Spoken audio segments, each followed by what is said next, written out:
Hello, my dear future nursing officers. I welcome you all once again back to the Master Nursing classes.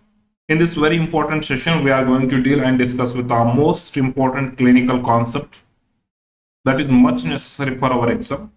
By holding the one very important question, we are going to deal and discuss the most important 10 to 20 MCQs and their golden points and their most important expected form of the question. Everything in detail, in perfect, with a complete clarity of the concept we are going to study in this particular session. And I want every one of you to stay connected till the end of the video and watch the video till the end. And at the end, you will get some assignments. So try to respond to that assignments as well. Okay, so we are going to start the today's session. A very good afternoon to everyone, and I welcome you all once again back to the Master Nursing classes. If any one of you are new to the our Master Nursing classes family, so please do subscribe to the channel and hit the like button.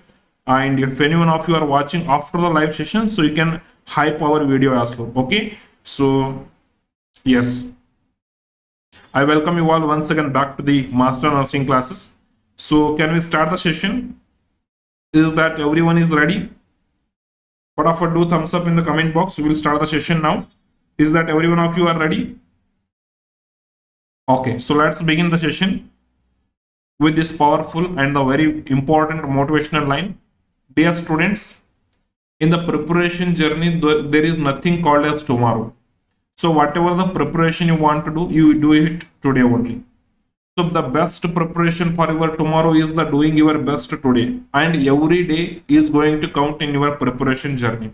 So don't waste your golden time. So completely be focused on your preparation and revising the important topics. So here we are giving the high quality and the highest quality content in a very easy format for your best revision purpose, for your best learning purpose. Okay, so the content you are learning and where you are facing very much difficulty for the revision, that is not in the quality content as of me. So as for me, the content what you are learning, you can easily revise that one. So that is the how we are going to prepare as a very best. Okay, so at the end of the session, do revision one time of this particular content. So by the notes which you are getting in the A2 plan, that is in your crash course plan and in your A1 plan as well. Okay, yes sir. So let's begin the session, so without wasting a single minute of the time.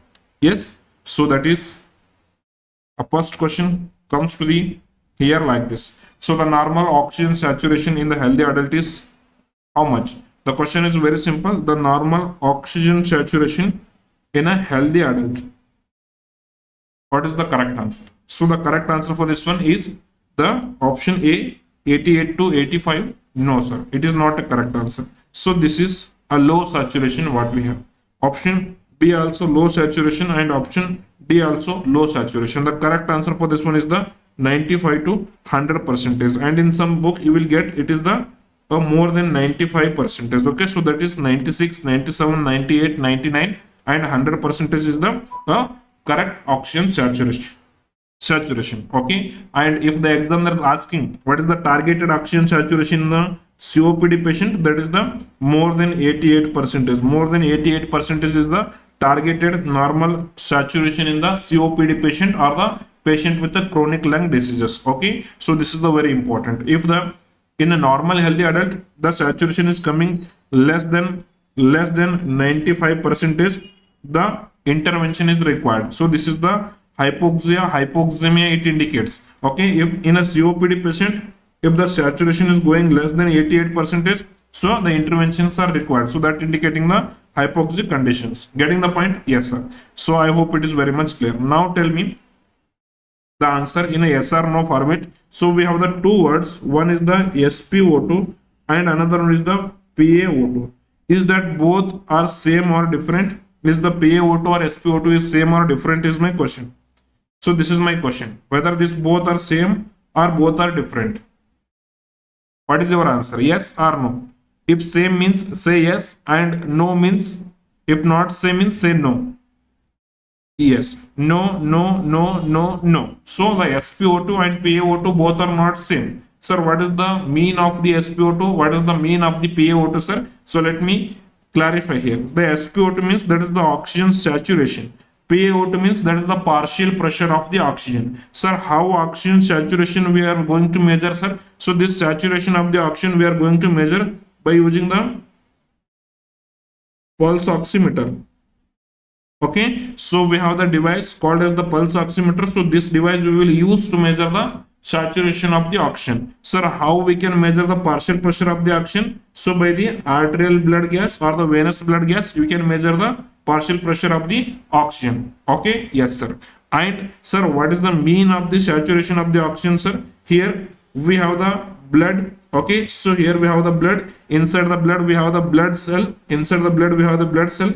This blood cell is having the hemoglobin. Okay, so how much percentage of the hemoglobin which is saturated by the oxygen? So this is called as the saturation of the oxygen. So how much percentage of the hemoglobin? We have this much of the hemoglobin. Among this much, how much percentage is get occupied with the oxygen? So that is what we call the saturation of the oxygen. So then what is the partial pressure of the oxygen, sir? So here we have the again blood. So in the blood we have the various gas. We have the carbon dioxide we have. Okay, so we have the nitrous oxide. So we have the nitrogen. Okay, so and we have the various other small quantity gases we have. So among all gases, so what is the pressure which is contributed by the oxygen? So that is the partial pressure of the oxygen among all the gases in the blood. So that is what we call as in the oxygen saturation. So we can say in the simple form, oxygen which is dissolved in the blood. So that is the partial pressure of the oxygen. Okay, saturation of the oxygen means oxygen which is attached with the hemoglobin is the saturation of the oxygen, and oxygen which is dissolved in the blood is the, so that is the are responsible for the partial pressure of the oxygen. So the saturation of the oxygen is measured by the pulse oximeter, and partial pressure of the oxygen is measured by the arterial blood gas. So I hope it is very much clear. Okay, so let me revise all the golden points. The definition is very much clear, I hope so. Here oxygen saturation is the percentage of the hemoglobin in the blood that is saturated or attached with the oxygen. So this is the oxygen saturation or SpO2. Okay, and this SpO2 is normal about the 95 to 100% in the healthy adults, and in a patient with the COPD or the chronic lung diseases, the targeted SpO2 we have is the 88 to 92% or the more than 88%. Okay, and how we are going to measure this oxygen saturation? Oxygen saturation is going to measure by the pulse oximeter. So this is where we are going to attach. So we are going to attach the finger, we are going to attach to the twice, and we are going to attach to the earlobe. Okay, so among this one, what is the most common side, sir? Whether the finger or the toy or the earlobe, sir? So among this one, the most common one will be the finger. Most common one will be the finger. Sir, among this all, which one is the most accurate, sir? Tell me in the comment box among the given option. So like the site of attachment of the pulse oximeter probe, which one is the most accurate? Which one is the most accurate? Option A, finger. Option B, twice. Option B, earlobe. Option C, earlobe. What is the correct answer? Yes, the most accurate site is the earlobe. Remember it. Okay, so most accurate site we have is the earlobe. I hope it is very much clear. And you can see the image here. So this is for your image based question. In the today's class, you are going to get merely about the 20 to 25 image basis questions. That is very important for your exam, and one question you consider that is going to definitely strikes in your exam. Okay, so we have the three types of the oxygen like monitoring devices here. So that is the pulse oximeters. One is the portable pulse oximeter we have. Another one is the pulse oximeter probe with the fingertip. So this is one we have. So this is not portable. This is attached with the cardiac monitor. And another one we have. So this is the pulse oximeter probe with the earlobe attachment. So these are the three probes we have here. Okay, so which probe where we have to use and in which situation we have to use, that is your important for your exam. Now tell me, there are the patients which are admitted in the general ward, for example general surgical ward, general medicine ward, okay, or the general orthopedic ward, where they not require the continuous monitoring. 24 hours continuous monitoring is not required. So but the monitoring required of every 6 hourly, every 8th hourly, every 4th hourly, like monitoring is required. So that time, which like portable, which pulse oximeter we will use? So that is the portable we can use. In a monitoring where the continuous monitoring is not required, that time we can use the portable pulse oximeter. Okay, so like here is the bed number 1 and there is the bed number 100. So from the bed number 1 to 100, so I can use the one pulse oximeter. So because this is portable and I can keep in my pocket and I can use this one. Okay, so this is the most commonly used in the general wards, and this is the routinely used for the monitoring of the saturation, so in the general wards. Okay, for example, now consider the patient is very critical. Okay, so who is on the ventilator, who is in a coma, semi-conscious cases. So those kind of the patient requiring the continuous saturation monitoring. So that time we can't attach and keep the portable for the prolonged time. So that time what we have to do? So that time we are going to use the pulse oximeter probe with a fingertip. So this one are able to see this one. This one we are going to use especially in the ICU settings, HDU settings, and CCU settings. What is the ICU? Intensive care unit is the ICU, CCU is the critical care unit, HDU is the high dependency unit. So in those situations where the patient are critically ill, where we require the continuous monitoring, so that time we are going to use this particular probes. Okay, we can see here these probes where we will use for the continuous monitoring. And so this probe is having the fingertip. Okay, so this end and this end which is having the like electrical connector. So where this end will be going to connect with our continuous cardiac monitor. Okay, and this end is going to connect with the patient finger. So this is for the continuous saturation monitoring. So this is for the continuous saturation monitoring. Okay, so intermittently required, so that is the portable one we are going to use, and the continuous required means we use our very important these probes. Okay, and this is also one of the new SpO2 probe system we have. So this is not frequently used in India, but we have this one. Okay, so if the examiner asking the question, so try to respond. So this is also one of the, okay, you can see here the saturation probe we have here. Okay, so this is also one of the very important SpO2 monitoring probe. Okay, which looks like a fetal Doppler. Okay, it is not a fetal Doppler, you can see. The next we have is this one. So that is our oxygen saturation probe. So that is the earlobe probe. So remember, earlobe probe is the most accurate site. So this is one time asked question already. Among the all, so which is the most accurate site? Most accurate is the earlobe. Okay, so most common is the fingertip, and but this is very rarely used. This is very rarely used. Okay, and remember the golden nursing point. So that is the nursing interventions. What you can say? These are the very important for your exam. These are not only important, these are the very important for your exam. Okay, so the practical based question or the scenario based question you may get from the points what we are discussing now. So the nursing golden points on the monitoring of the saturation, that is the very important point. So what are the things we have to make sure here? So that is the most importantly, before monitoring the saturation, make sure that there should not be any duplicate or the artificial nail. If any duplicate nail is there, if any artificial nail is there, even attaching the SpO2 probe means that is not going to give the correct saturation. And there should not be any nail polish. Nail should be free from the nail polish, and nail should not be having any artificial nail. Okay, and in this particular hand, if you are monitoring the blood pressure, so don't take the SpO2 from the same hand, use the opposite hand. So very important point. Okay, and ensure that the pulse oximeter probe is properly attached before looking at the values. If you are not properly attached and you are directly seeing at the values, and that may giving the low saturation, that may panics the patient also, and you may also going to start the unnecessary interventions. Okay, ensure that first pulse oximeter probe is properly attached to the finger or to the earlobe or to the toy. Okay, so after that focus on the reading. Then very importantly, avoid placing the saturation probe on the same hand where you are taking the blood pressure, and remove the nail polish or the artificial nails, and ask the patient to keep the hands still, and ask the patient to not to shake the hand. So this is the very important. If the patient is shaking the hand, so that will give the abnormally false result. Okay, that we don't want. Okay, yes sir.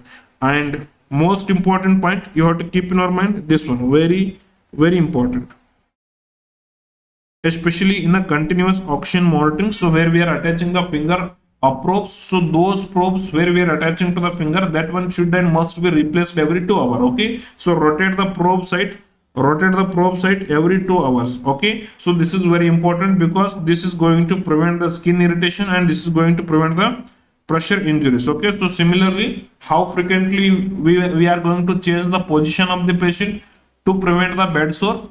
Yes, to prevent the bed sore, how frequently we have to change the position of the patient? The gold standard answer again, every 2 hours. Similarly, here we have to rotate the probe site every 2 hours, so to prevent the pressure injury. So I hope it is very much clear to every one of you, and this point is very important. Okay, and here it comes to the next point. So please do read the question properly, perfectly, and try to give the best answer. Yes. What is the fraction of the inspired oxygen is present in a normal atmospheric natural air? So what is the fraction of the inspired oxygen which is present in the normal atmospheric air? Option A 10%, option B 21%, C is 40%, D is 60%. In a normal atmospheric air, how much oxygen we have? So yes, very proud of you all. Okay, that is the option B goes to the correct answer, and almost all you people given the correct answer. That is the 21%. Sir, what is the mean of the fraction of inspired oxygen? It means you are taking this much air in your body. Among this much air, how much percentage of the oxygen is there? So this is all are the remaining other gases, and the 21% of the only oxygen you are inhaling. So in this one, the 4 to 5%, usually 5% will be absorbed by our body, and in the exhalation 16% of the oxygen will come out. Okay, 16% of the oxygen will come out. So that is fraction of the inspired oxygen is the 21%. In alveolar level, 5% of the oxygen is inhaled by the body, taken by the or consumed by the body, and 16% it will comes out. Okay, so that is the very important point we have to keep in our mind. Okay, so what is the fraction of the inspired oxygen? FiO2 means F is the fraction of, I is the inspired, O is the oxygen. Okay, it means, so that is the fraction or the percentage of the oxygen that is in the air, so that we are inhaling. Okay, so this is the a very important definition. Okay, so how much air we are inhaling, so among that complete air, how much percentage of the oxygen is there? So that is the fraction of the inspired oxygen. Okay, so in the normal room air, the oxygen concentration is about 21%. Okay, and by the oxygen devices we can deliver the FiO2 up to 100%. Okay, yes, and here we have the next very important question. A nursing officer is giving the mouth-to-mouth breathing to a patient who has collapsed. Okay, so how we will give the mouth-to-mouth breathing? We will take the deep inhaled breath and we will attach our mouth to the patient mouth, and we will exhale the air in the patient mouth. So this is how we are going to give the mouth-to-mouth breathing. Okay, so where the patient is collapsed, where we don't have the Ambu bag, where we don't have any advanced devices, or it's out of the hospital setting we have. So there, so what we have to, how we have to support the respiratory function of the patient? By the mouth-to-mouth breathing. Okay, so mouth-to-mouth breathing is the patient, in a patient, so where like collapsed in that particular patient, we are giving the mouth-to-mouth breathing. What is the approximate percentage of the oxygen is delivered during the mouth-to-mouth ventilation is the question. So while inspiring the air, how much I have inspired, how much percentage of the oxygen I have inspired? So that is the 21% is inspired, and 5% is consumed by my body. Okay, how much is coming back? The 16% is coming back. Okay, so once you exhale the air, in the exhaled air, how much percentage of the oxygen we have? 16% of the oxygen we have, and we are exhaling the air in the mouth of the like collapsed patient. Means how much percentage of the oxygen I am giving to the patient? Yes, that is the 16% of the oxygen I am giving to the patient by the mouth-to-mouth breathing. So I hope it is very much clear. So this question, and almost all few of you have given the correct answer. So this is the very important thing, just you have to keep in your mind. And here This is the table, just you have to remember as a very important table. So this is very important table we have. Okay, so here remember the type of the air we have. So that is the inhaled air and exhaled air. So that is oxygen and carbon dioxide we have. Okay, so you understand here, in the air which we are inhaling, so that is in the inhaled air, so that is normal atmospheric inhaled air. In that one, how much percentage of the oxygen is there? The 21% of the oxygen is there. And the air I am inhaling, so that is the normal atmospheric air, how much percentage of the oxygen I have, carbon dioxide I have inhaled? That is the 0.04% of the carbon dioxide I inhaled. Very important.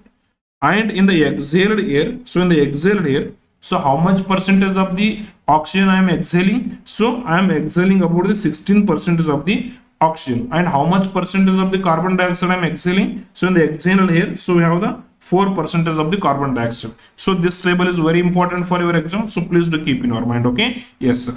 So the next question comes here as a very important question. So please do read the question carefully, completely, and try to give the best answer.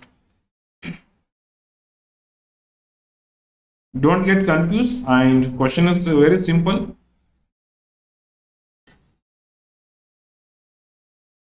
Try to give the best answer.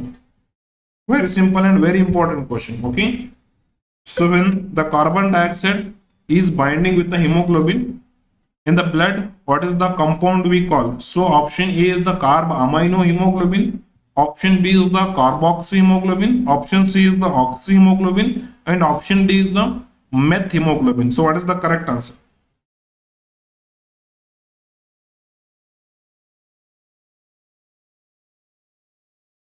What is the correct answer? So very simple thing, just you have to understand here, when the carbon dioxide, that is the CO2, is mixed with the HB, so this is called as the carb amino hemoglobin. What we call this one? So we call this one as the carb amino hemoglobin, where the carbon dioxide it attached with the HB, that is the carbamino hemoglobin, and where the carbon monoxide is attached with the hemoglobin, so this is called as the carboxyhemoglobin. Okay, and where the oxygen is attached with the hemoglobin, so that is the oxyhemoglobin. Where the oxygen is attached with the hemoglobin, so this is called as the oxyhemoglobin. Okay, so what we call this one? We call this one as the oxyhemoglobin. Sir, then what is the meth hemoglobin, sir? Meth hemoglobin means, so normally, we have the hemoglobin. So inside this hemoglobin, for the normal hemoglobin, we require the iron in the Fe+2 form. So that is the in the form of the ferrous. In the form of the ferrous. So that is us. Us means for our normal hemoglobin. Okay. So this hemoglobin, if it is made up of the Fe+2, so this is the normal hemoglobin, and this hemoglobin is having the ability to carry the oxygen. So this is the normal process which happens. But now suppose you consider there is in the hemoglobin which is having the iron in the form of the ferric. So that is, it is having the iron in the form of the ferric. So that is Fe+3 form it is having. So this is the abnormal form of the hemoglobin. This is the abnormal form of the hemoglobin. So this one will not carry O2. So this is the thing what you have to understand in the meth hemoglobin. And this abnormal form of the hemoglobin only what we call as the meth hemoglobin. Okay, so here for your quick revision, and the question which was asked here is that is the carbon dioxide and the hemoglobin. So that is carb amino hemoglobin goes to the correct answer. So this is going to be a correct answer. Okay, I hope it is very much clear to every one of you, right? Yes, sir. And the meth hemoglobin meaning I have told here. So let me revise one more time the golden points. That is the carb amino hemoglobin is the, here we have the carbon dioxide with hemoglobin, and this is one of the form of the carbon dioxide transport in our blood. So carbon dioxide will be transporting mainly by dissolving in the blood and partially by which is combined with the hemoglobin. Okay, so you know how it will be get transported in our body and in our blood. So understand here, let me draw a thing and tell to you. Consider this is the beautiful lung we have. This is the beautiful lungs we have. Okay, so whenever we will inhale the air, so that what we will inhale, so the oxygen we are going to inhale, so that oxygen which is coming at the alveolar level, so here at the blood vessel and alveolar level, there is in the gas exchange will happens. This oxygen which is coming from the environment, which is coming into the blood vessel, so in the blood vessel, so this particular oxygen which is binds to the hemoglobin. Okay, so this is called as the oxyhemoglobin. So this oxyhemoglobin which is going to be carried towards the periphery, and in our periphery there is in the used by the tissue, this oxygen is used by the tissue, and there is in the metabolism which will happens in the tissue, and from the tissue there will be a production of the carbon dioxide. Okay, so this carbon dioxide, what it will do now, this particular carbon dioxide, it will mix with the hemoglobin.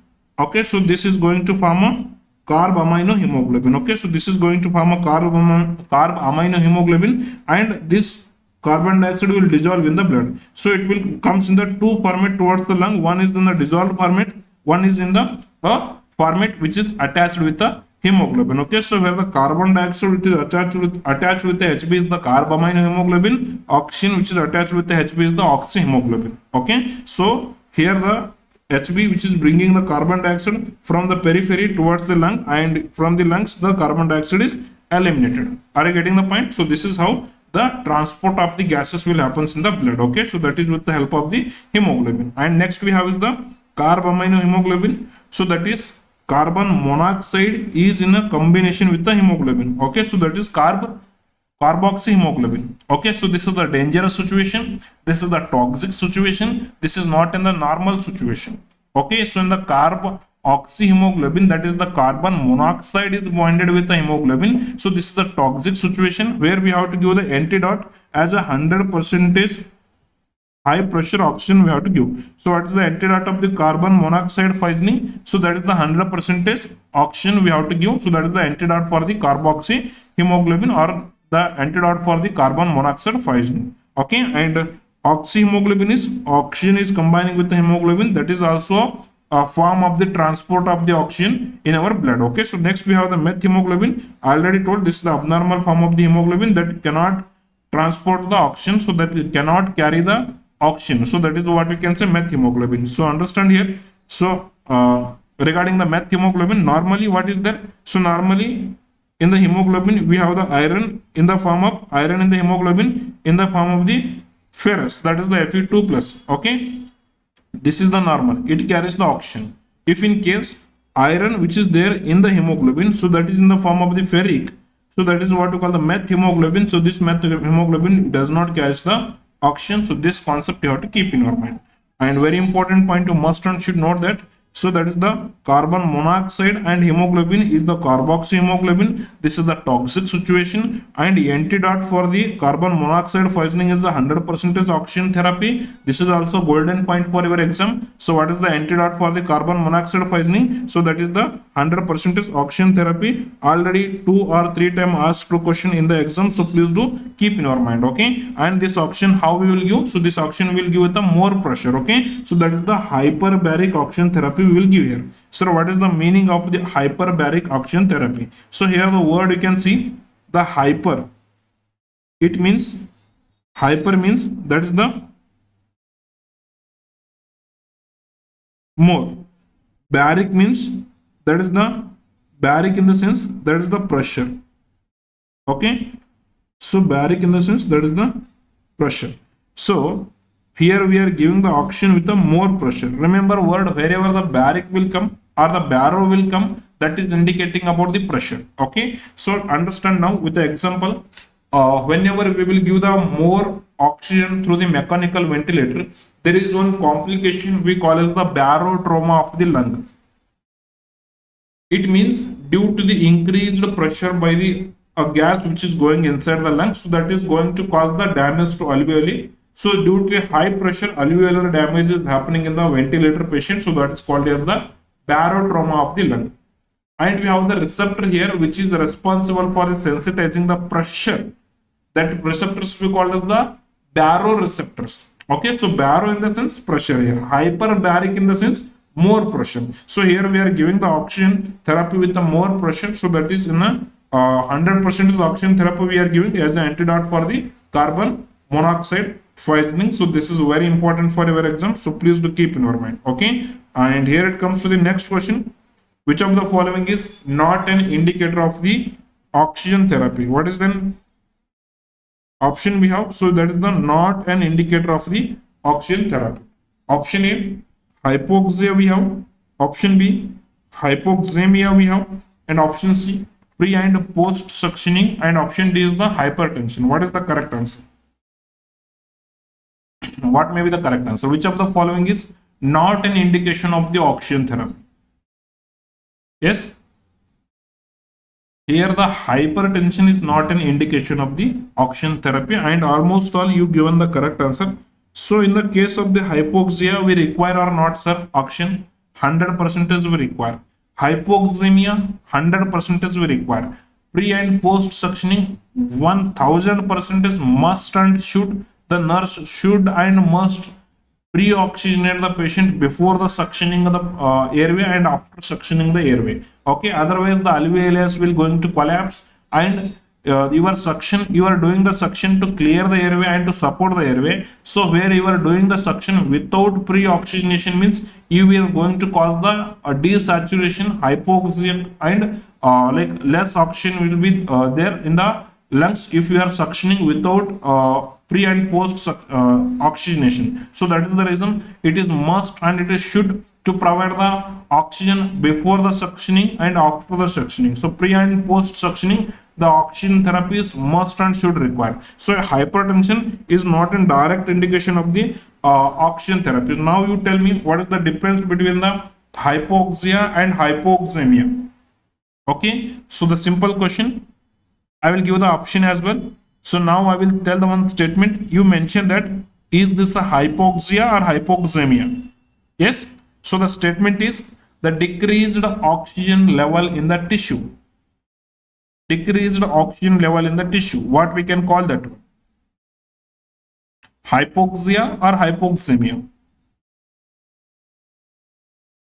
The decreased oxygen level in the tissue. Yes, so decreased oxygen level in the tissue in the sense that is the hypoxia. And what is the hypoxemia, sir? That is the decreased oxygen in the blood. So very nice, very nice. The decreased oxygen in the blood we call that is the hypoxemia. Okay, so very important. And why we have to why we have to provide the pre and post suction oxygen? So that is to prevent the desaturation in the patient, because you know the suction we are applying in the airway means that will apply the negative pressure and it will pull all the oxygen and all the like gases from the lung to out. So that is the reason there is a chance of the going of patient into the hypoxia or the desaturation we don't want. So pre and post suctioning giving the oxygen is must and it is should. Okay, so that is the very important. Okay, yes sir. And here it comes to the indications of the oxygen. So that is the first one we already discussed, hypoxia. So it means low oxygen supply into the tissue. And we have the hypoxemia, that is low oxygen supply into the blood. Okay, in both the situation oxygen is required. And pre and post suctioning, so in the pre and post suctioning, so that is oxygen saturation is must be maintained and it should not be get desaturated. So oxygen is given to prevent the oxygen desaturation in the pre and post suctioning. So this is the one of the very important point for the multiple time asked question in your exam. So that is the pre and post suctioning. So please do remember. And what happens in the anemia? Anemia, there is the decreased hemoglobin or there is a decreased RBC. So that may leads to the decreased oxygen carrying capacity. So hypoxia, hypoxemia may happen. Okay. So here what we have to give? So here what we have to give the oxygen so to support the patient. And post anesthesia and post operative. So in this particular patient, due to the use of the general anesthesia, there may be a respiratory muscle weakness and there is a less respiratory efforts for the spontaneous breathing. So that time we will support the oxygenation, so by giving the external oxygen therapy. Okay, and if the patient is having the wound that is not healing for the chronic time, so in order to promote the wound healing, again we will give the hyperbaric oxygen therapy. Okay, so that is in order to promote the wound healing. Okay, and we have the respiratory distress conditions, all like type 1 respiratory failure, type 2 respiratory failure, okay, and any kind of the respiratory failure, definitely we are going to provide the oxygen support to the patient. So this is very important, we have to keep in our mind. Okay, so I hope it is very much clear. Yes sir. And here it comes to the a very important point. So whether nursing officer is going to administer the oxygen independently. Yes, so answer is yes. So during the emergency, nurse can independently start the oxygen therapy. Okay, so that is 2 liters per minute independently he can start. Okay, so that is the very important point you have to keep in your mind. During the emergency, nurse can independently start the oxygen therapy at the 2 liters per minute until the doctor advice will come, until the doctor advice will be obtained. Okay, so that is a very important point we have to keep in our mind, right? Yes sir. And here it comes to the next question, so please do read the question carefully, completely, and try to give the best answer. Yes, what is the standard color coding of the oxygen cylinder used in the hospital settings? So the oxygen color cylinder which we are using, the oxygen cylinder color which we are using in the hospital, what is the standard color coding of the oxygen cylinder? Option A, blue body and white shoulder. No. Option B, black body and white shoulder. Option C, green body and white shoulder. Option D, black body and red shoulder. What is the correct answer? Yes, so the option B goes to the correct answer. That is the oxygen cylinder which we are having, so that is the black body and white shoulder. So we have the two type of the main oxygen sources in the hospital. One is oxygen supply, so that is the central oxygen supply which will comes through the wall mounted source, and another one is the portable oxygen supply where it is there in the cylinder. For example, a patient is admitted in the ICU, so we will administer the oxygen by the wall mounted oxygen, so that is by the central oxygen supply we will administer. If in case you want to shift the patient for any consultation or for any radiological examination for CT, MRA, so that time what we require the portable oxygen cylinder. Okay, so we will attach the oxygen tube with the portable cylinder, and we will send the patient, along with the patient we will send the cylinder also, where in between, while transporting the patient, while shifting the patient also, supply should be continued. Okay, so that is the very important point. Okay, so understand here we have the two important sources. One is this one, so you can see here. So one is this one, the oxygen cylinder what we have, that is the top of the cylinder is, that is the shoulder of the cylinder is the white, and the body of the cylinder is black. Body of the cylinder is black, top of the cylinder is white. Okay, and here we have the very important wall mounted sources. So here it is the oxygen source, medical air source, suctioning source. The color code have been already asked, especially on the suction. So what is the color code of the suction port which is there in the wall mounted? So wall mounted suction source will be yellow color. Okay, so yellow color will be always a suction source, and this black color what we have, so this is the medical air, this is the medical air, and this white color which we have, so this is the oxygen. Black is medical air, white is oxygen, and yellow is suction. So this is a very important point, and this is the very important image for your exam, so please do keep in your mind.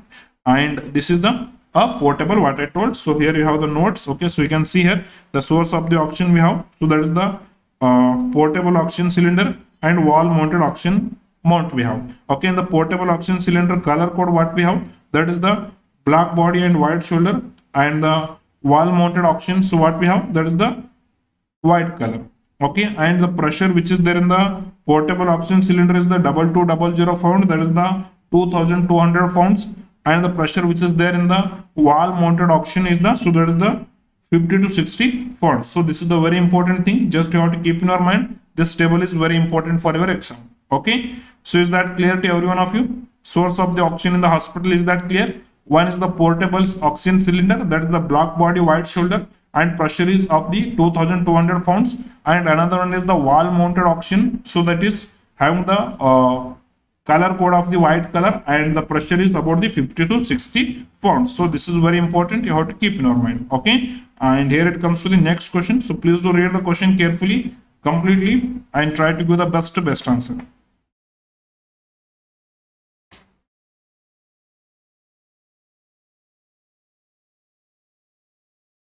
From the today's class, you may expect around the 5 to 6 questions in your upcoming Norcet. So that including both prelims and mains exam, you may get the 5 to 6 questions. Okay, so please do focus carefully, completely, and try to give the best answer. Okay, so especially not from the question means definitely from the concept and golden points the question will strike. So focus while explaining the golden point as a very important point. Okay, yes sir. So here we have a very important question. So while administering the oxygen, a nurse is decided to attach the humidifier. Okay, yes sir. So the oxygen to the oxygen delivery system. Then what is the main rationale for humidification of the oxygen in a patient? So before administering the patient, so we have to humidify the oxygen. So what is the meaning of the humidification, sir?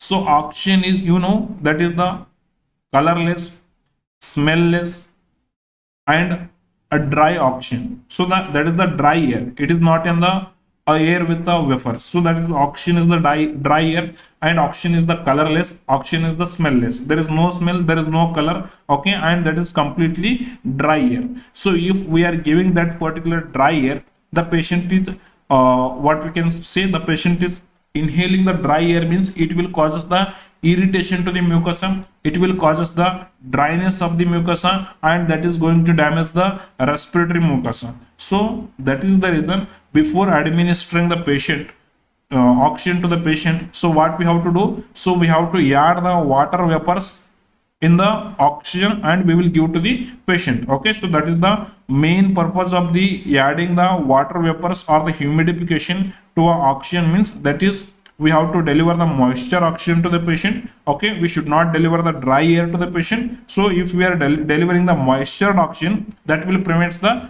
dryness of the respiratory mucosa. So that is going to be a correct answer. So here option A is increased concentration of the oxygen in the delivery oxygen in the lungs. So this is not going to be a correct. And option C, to increase the pressure of the oxygen flow. So the humidifier will not increase the pressure. And option D is to reduce the oxygen flow rate. So this is not going to be a matter with the flow rate. The main answer is if we are humidification, if we are doing the humidification of the oxygen, so that will increases the moistureness in the oxygen and that will prevent the dryness of the respiratory mucosa. So the option B goes to the correct answer here, and almost all you people given the correct answer. So that is, I am very proud of you all. So keep on moving like this only. This is only the rank decider and this is only the decider of your future. Okay, so remember that the main three purpose of the performing the humidification, so that is humidification of the oxygen means adding of the moisture. So what moisture we are adding? So that is the water vapors we are adding. So this is the very important point we have to keep in our mind. And this one, if we are giving the moisture air to the patient, that will prevent the dryness of the nasal and respiratory mucosa, that will avoid the irritation of the airway, and most importantly, if there is any thick mucosa, thick sputum is accumulated, so it will make the loosen of the mucosa, so it will easily comes out. So the mucosa may easily comes out. So this is the very important thing, just you have to keep in your mind. Sir, how we have to do the humidification and what may be the expected image based question we may expect here? So this is the expected image based question you can expect here. Okay, you can see here we have the cylinder, okay, which is delivering the oxygen. All right, yes sir. So from this particular cylinder the oxygen is coming out. Okay, this oxygen will go into this particular water. Okay, so in this inside this bottle we have the water. Are you able to see? Inside the this bottle we have the water. Okay, so the oxygen which is coming from the cylinder, it will go inside the a very important bottle, and here it will get the humidification. The dry air going in the water means now the air become wet and the air is having the water moisture. So, okay, so water vapors is added into the air and that air will go through this particular pipe. So this pipe is connected to the patient for the oxygenation. So this is how we are going to deliver the humidified oxygen. So now my question is, so what is the name of this bottle? What is the name of this bottle? So option A is humidifier bottle, option B is Wolffian bottle, option C is Both A and B is correct. Option D, none of the above. What is the correct answer? Yes. So this bottle we also call as the humidifier bottle, and we also tell this one as in the a Wolffian bottle. So the option A and B both are set as the correct. Okay. So this is the humidifier bottle or the Wolffian bottle. Inside this one we have the water, right? So how frequently nursing officer should change this one? How frequently we have to change this water inside the Wolffian bottle? So we have to change the water. So that was there inside the Wolffian bottle every 24 hours. Okay, so every 24 hours one time we have to change this entire water. This is the very important. Okay, yes sir. So you can see we have the humidified bottle here. Okay, so this is also called as the Wolffian bottle. So the use of this one is the to add the water into the oxygen. So that is inside this one we are going to use the distilled water, or we are going to use the tap water. Okay, and this one, the water which we are using inside, that one should be changed every 24 hours once. Okay, so that is the very important. And here you can see we have the flow meter. So this is the flow meter. We have here oxygen flow meter, right? So this is made up of the glass, and inside this one there is in the aluminum ball is there. So are you able to see this particular ball inside? This is the aluminum ball. Okay, so this is called as the bobbin. What we call this one? So we call this one as the bobbin. So if the bobbin is there here, so we can say the oxygen we are delivering is the 1 liter per minute. If the bobbin is there here, we can say the oxygen we are delivering is the 5 liter per minute. Okay, and if the bobbin is here, so we can say that oxygen we are administering the patient is the 10 liter per minute. And if that particular aluminum bobbin is there here, so we can say that we are delivering the oxygen 15 liter per minute. And remember, this is our flow meter. Inside the flow meter we have the aluminum ball, we call that is the bobbin, and the maximum flow we can deliver by the flow meter is there is the 15 liter per minute of the oxygen we can deliver, not more than that. Okay, so remember and understand. So we have the oxygen flow meter. So this flow meter is having the maximum flow rate of the 15 liter per minute. Okay, yes sir. And here this is the aluminum ball we have here. So this aluminum ball we also called as the bobbin. So this is the very important point you have to keep in your mind. Okay, and here we have the pressure gauge. Okay, so this is going to tell us the how much pressure is there inside the our oxygen cylinder. So normal pressure which we have in the cylinder is that is the 2200. Okay, so that is the LB, that is the pounds. Very important. I hope it is clear. Or we can say 1000 kilopascal we have. Okay, 1000 kilopascal or the 2200 pounds is the correct answer. So this is the regular pressure will be there inside the oxygen cylinder. Okay, so I hope it is clear. So here we have the oxygen inlet, and here the oxygen will go to the patient also. Okay, so this is oxygen inlet will be there, and this is the oxygen outlet will be there. Okay, so I hope it is very much clear, right? So here is the very important point, when the humidification is actually required. So humidifier we will must and should add when we are giving the oxygen more than 4 liter per minute. Okay, so if less than 4 minutes, you may add, you may not add, there is no problem. But if we are giving more than 4 liter per minute, it is must and should. It is must and should you have to add. Okay, so it is must. If you are giving more than 4 liter per minute, you must and should add the humidifier. Okay, so that is to provide the moisturized oxygen. So here it comes to the next question. So read the question properly, perfectly, and try to get the best answer. This is very important question for your exam. So please do concentrate on this one. So try to give the best answer.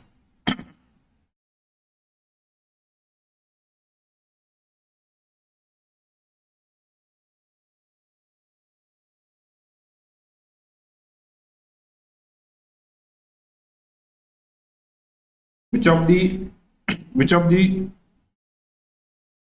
oxygen delivery device we have here that is considered a high flow device? Okay, so high flow device, and which provides the low oxygen concentration, and it is the most accurate oxygen concentration device. So which device we can say that is the high flow, means the flow is very high, we can give the 15 liter per minute. and it is delivering the very low concentration of the oxygen. So here it is delivering the maximum only about the like with the high flow also it is delivering the very low concentration, maximum about the 60% it can deliver. Okay, and it is the most accurate, which is the most accurate oxygen delivery system. So which one is that one? Option A, nasal cannula. So nasal cannula we can deliver up to around the 45%, sorry 44% of the oxygen we can deliver. This is not in the high concentration. Okay, and through the nasal cannula we can deliver 1 to 6 liter per minute. So it is not in high flow. So it is not in high flow also, it is not in the high concentration also. So this is the low concentration, okay, and the low flow. Getting? So this is not in the correct, and this is not in the most accurate method. Simple face mask. So here we have the flow rate up around the 6 to 8 liter per minute, and this may delivers about the 40 to 60% of the oxygen. So this is also not in high flow. This is also not in high concentration. Okay, so this is also not a correct answer. So where we have here non-rebreather mask. So non-rebreather mask where we can deliver the oxygen of around the 10 liter per minute to 15 liter per minute, 10 to 15 liter per minute. So this is the high flow is there. So if we are delivering the 10 liter per minute, it will give around of the 90% and more percent. Okay, 90 and more percentage of the oxygen it will deliver. So we can say this is the high flow, high concentration. Okay, or we can say, so even only we are delivering the 10 liter, it is delivering the more than 90%. We can say low flow, high concentration. Okay, yes sir. Why we can say this one is the low flow? Because as compared to the Venturi mask, you can see in the Venturi mask. So if you give the maximum, how much we can give in the Venturi mask? So minimum we can give 2 liter per minute, and the maximum we can give the 15 liter per minute. So even after delivering the 15 liter per minute, so how much percentage of the oxygen you will get? So you will get around only a 60% of the oxygen concentration we can deliver. Okay, so that is the reason it is the high flow. This is the high flow and low concentration. Here only by the 10 liter per minute you are getting the more than 90% of the oxygen concentration in the non-rebreather mask, where here in the Venturi mask you are delivering the 15 liter per minute, that is the high flow. Still you are getting only 60%, that is the low concentration. So the Venturi mask is the high flow, low concentration device. Venturi mask is the most accurate like oxygen delivery system. So among all, what is the most accurate oxygen delivery system we have is, that is the Venturi mask is the most accurate. If you want to deliver the like 24% of the oxygen, so exactly 24% you can deliver. If you want to deliver the 40% of the oxygen, exactly 40% you can deliver. But others like simple face mask, nasal cannula, NRM, so these are the variable devices. This will not deliver at the fixed rate, but the Venturi mask will deliver the oxygen at the fixed rate. So this is very important, right? So now compare and tell me that the two statement I will make for your exam. So whether it is correct or wrong, you will tell me that.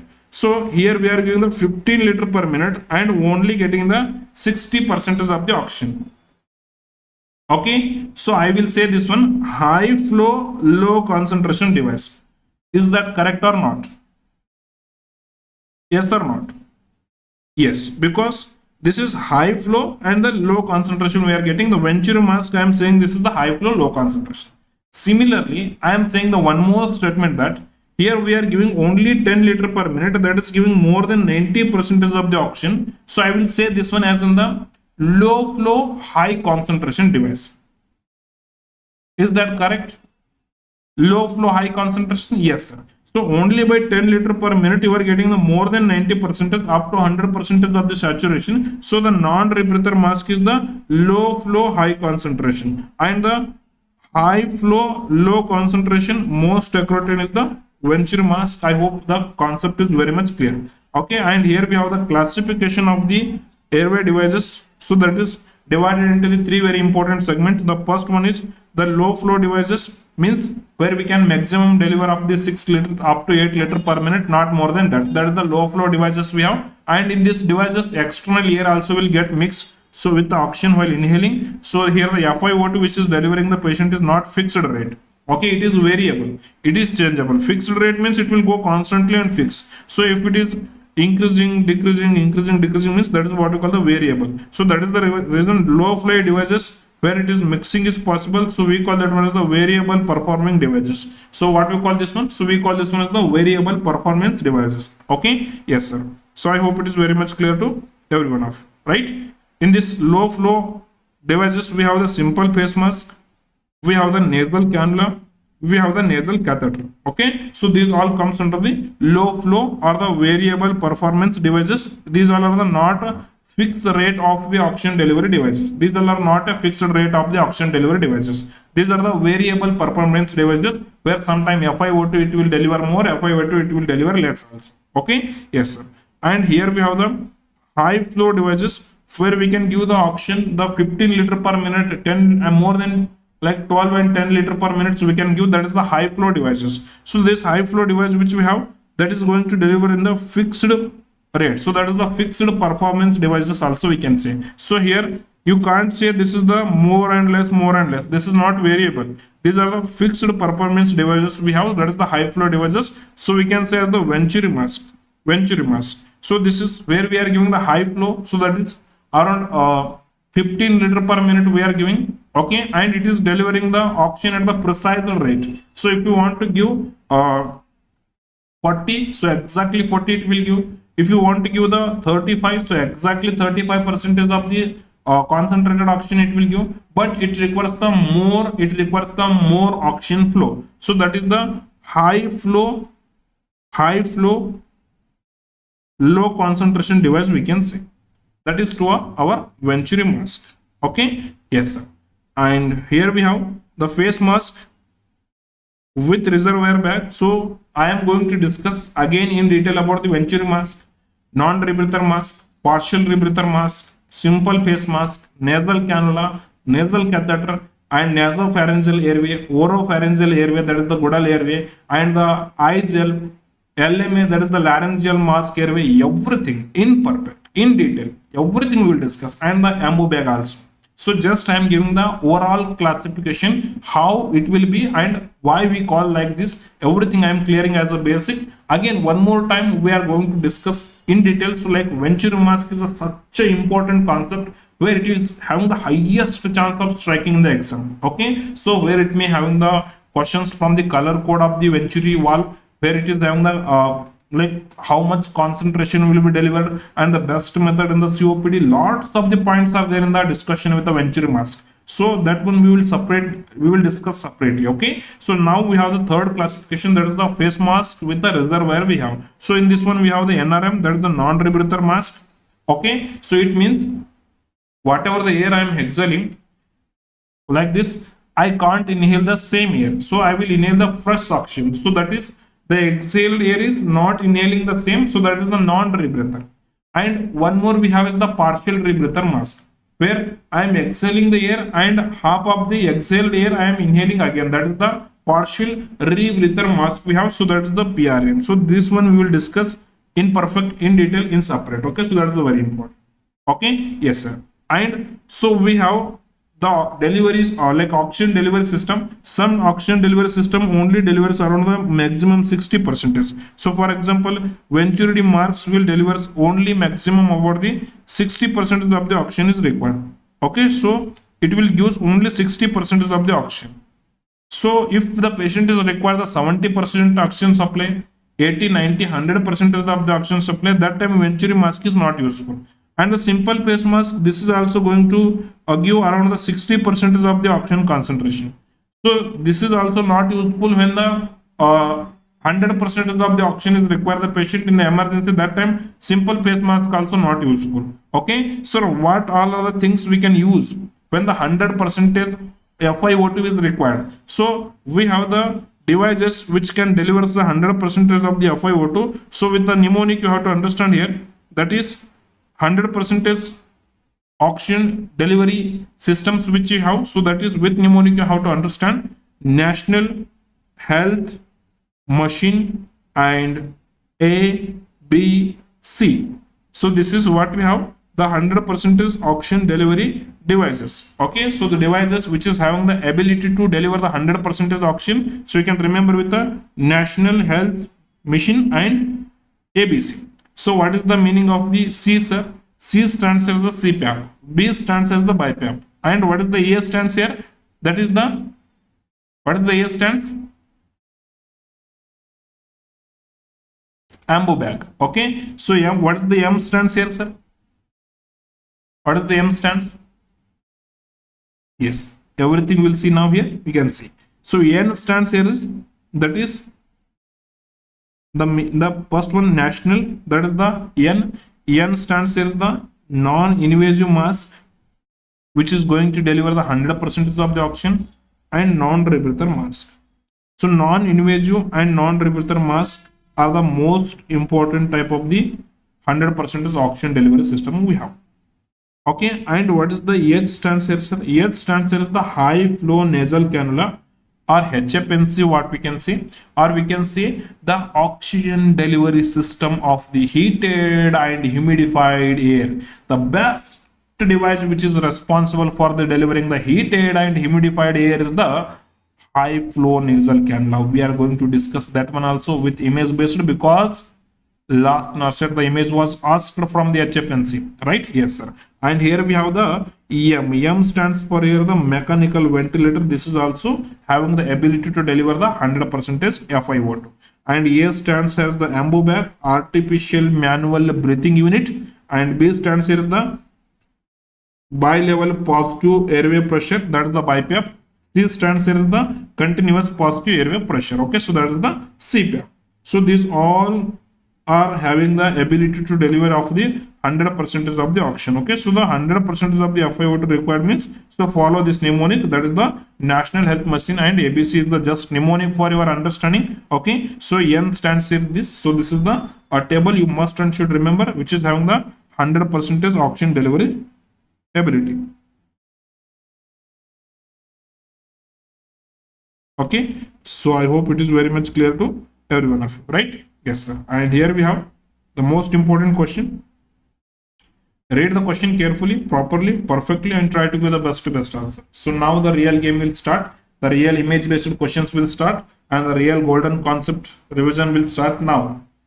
Till now what we discussed is the very basic. From the basic, 2 questions are expected, and from the devices 1 question is expected, and from the image based question 1 question is expected. So total around of the 4 to 5 questions, including the prelims and mains. So that is the reason we have to cover this one with a very perfectness. Okay, so no any negligence in the study of the oxygen devices. Okay, so this is very important.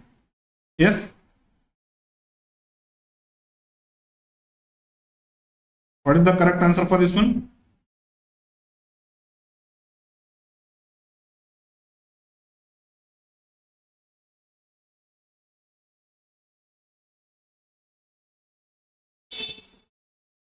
The recommended oxygen flow rate for nasal cannula is, for the nasal cannula, what is the recommended oxygen flow rate? So now tell me the answer. That is the, yes, almost all you people chosen the correct answer. That is the 2 to 6 liter. Sir, in some book we are studying the 2 to 6. In some book we are studying the 1 to 4. So what is the correct answer? For the nasal cannula, 2 to 6 liter per minute is the correct answer. And as per your Potter and Perry book, that is the 1 to 6 liter per minute. So this is the one single best answer. So this is the one single best answer you have to remember for your Norcet. Okay, this is very important. And if the question is coming from the nasal catheter, so that is not, nowadays we are not using, that is the outdated one. So in the nasal catheter you can deliver of around the 1 to 4 liter per minute. That is in the nasal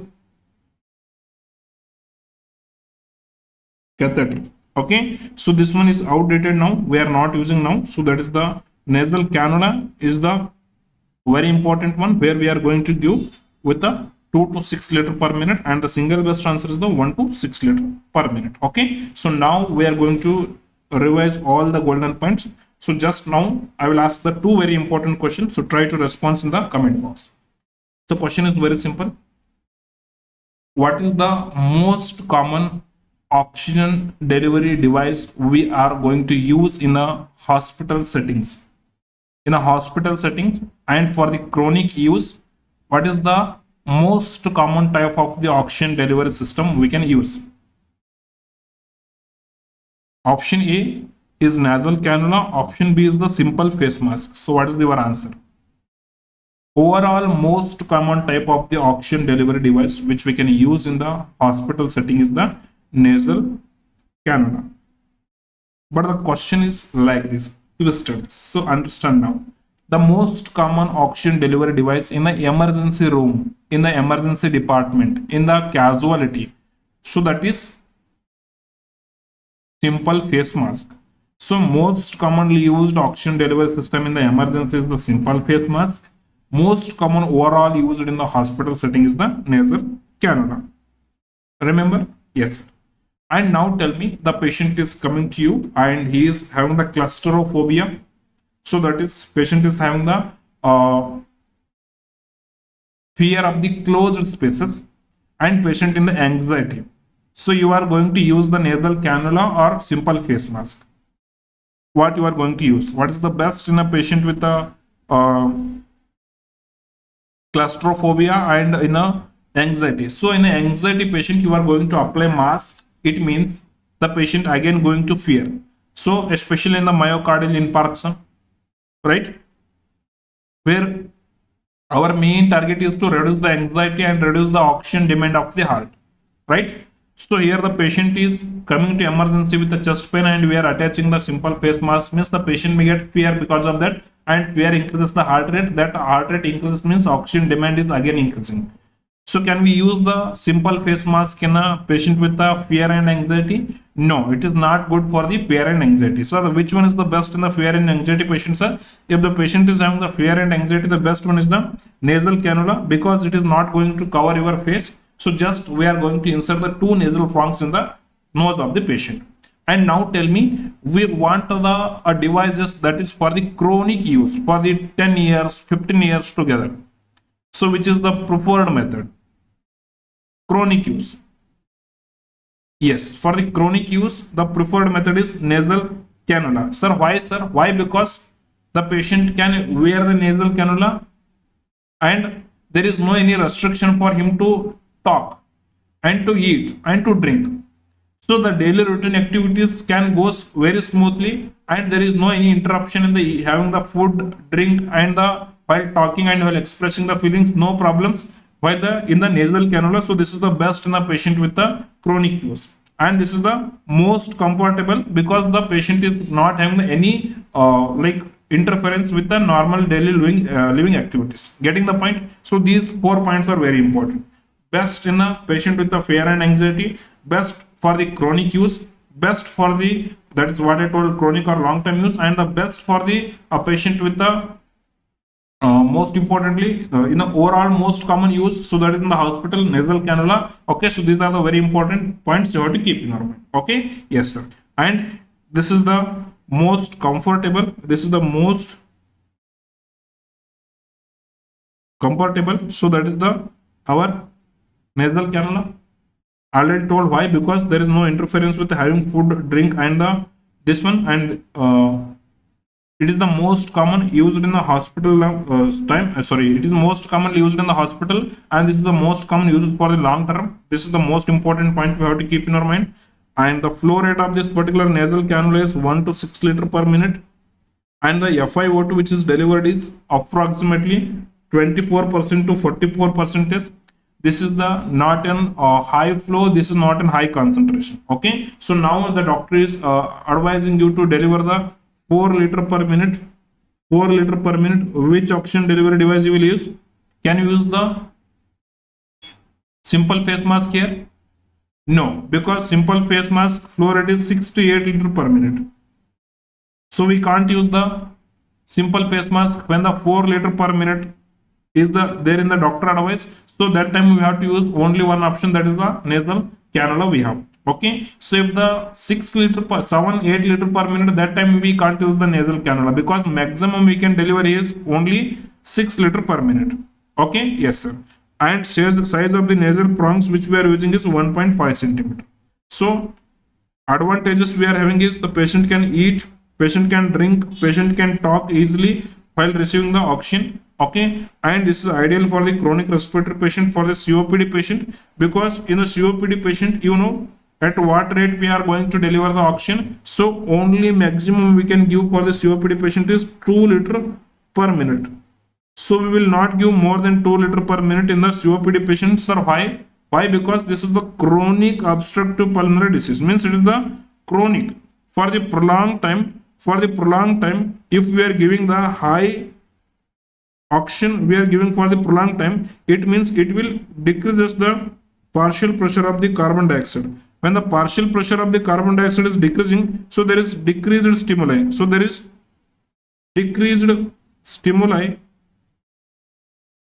to respiratory center. So there is decreased stimuli to the respiratory center, means the patient spontaneous breathing will not happen. So that is the reason we are giving the continuous high flow oxygen for the chronic time, means it will reducing the PaO2, especially carbon dioxide is responsible for the stimulation of the respiratory center, where high flow oxygen is reducing the carbon dioxide, so that will decreases the stimuli, that will decrease the stimuli to the respiratory center, and spontaneous breathing the patient will get forget. So that we don't want. That is the reason here we will not give them oxygen in the high flow. The maximum we can give in the COPD patient is only up around the 2 liter per minute of the oxygen we will give. So this is a very important concept you have to keep in your mind. Okay, so first best oxygen delivery device in the COPD patient is, so first best method is the blue color Venturi mask, blue Venturi, because it will deliver the exact rate of the oxygen. So that is at the 2 liter per minute, means it will deliver the 2 liter. So that's the most accurate method is the blue color Venturi, 2 liter per minute we will give. And if this one is not there in the option, the second best answer for the COPD patient is that is our nasal cannula. Okay, so I hope it's very much clear to every one of you, right? Yes, sir. And here you can remember disadvantages. This is the low flow oxygen device. If the oxygen advice which is there in the doctor order like more than 6 liter per minute, that time it is not useful. And this may causes the nasal mucosal dryness. So that is with all oxygen devices which happens, and may causes the irritation and epistaxis with the prolonged use. Sir, what is the epistaxis?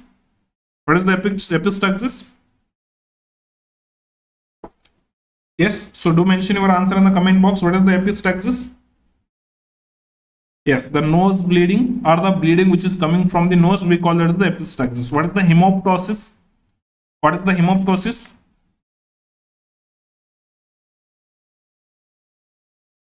Yes, that is the blood in the sputum. Blood in the sputum is called as the hemoptysis. What is the hematemesis? The blood which is coming in the vomit, that is called as the hematemesis. What is the occult blood? What is the occult blood? Yes, that is the hidden blood which is there in the stool. So that is called as the occult blood in the stool. What is the hematochezia?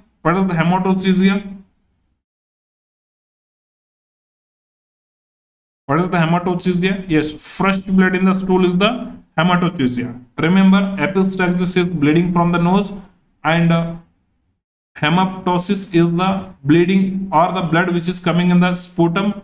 Hematemesis is the blood which is there in the vomit, and the occult stool in the blood means that is the hidden blood in the stool. So that is the occult blood, what we can say, or the melena also we can say for this one. Also we can say as the melena. Okay, and we have one more word, hematochezia. That means the fresh blood is there in the stool. That is the melena. Okay, so that is the very important. Here, if we are using the nasal cannula for the prolonged time, so epistaxis may happen. So I hope it is very much clear. Yes, sir. And here we have the image of the nasal cannula. You can see this is the nasal cannula we have, and the length of this one only. Nasal prongs, what I say. So that is the nasal prongs. What is the length of this particular nasal prongs?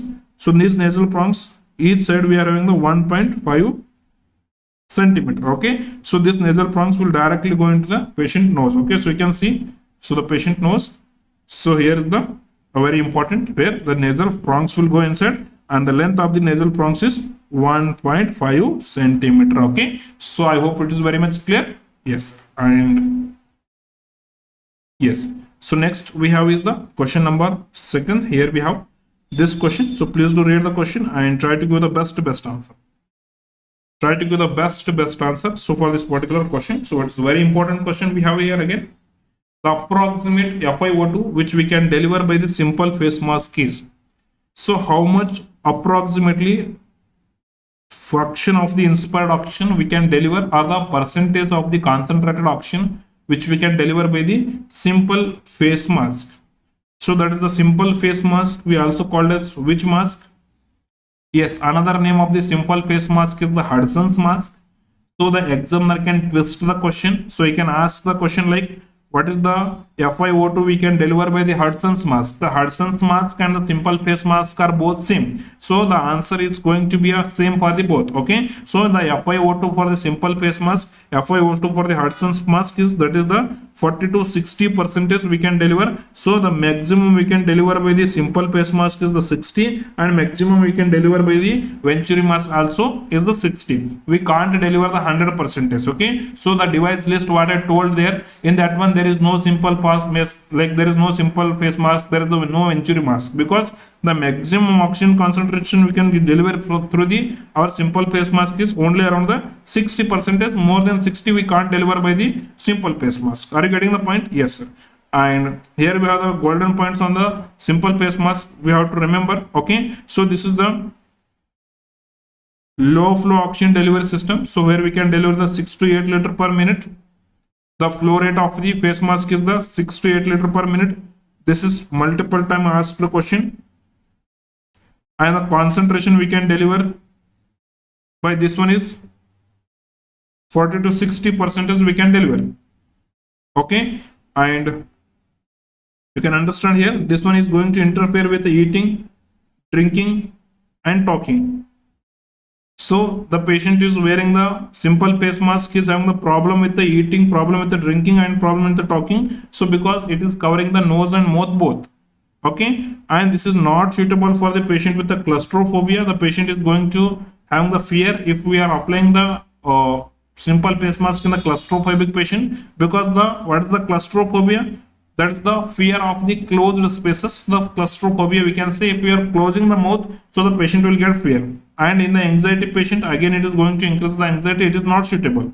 And this is the most common oxygen delivery method used in the emergency department in a hospital. That is the our simple face mask, and the simple face mask we also called as the Hudson's mask. And you can see the image of this one. This is the image based question what we have.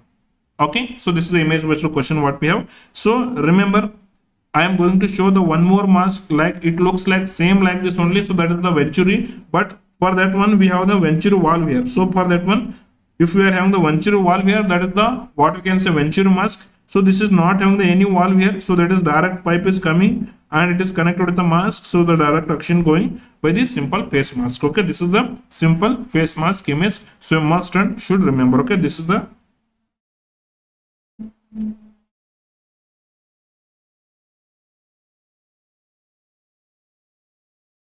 simple face mask. Okay, so I hope it is very much clear.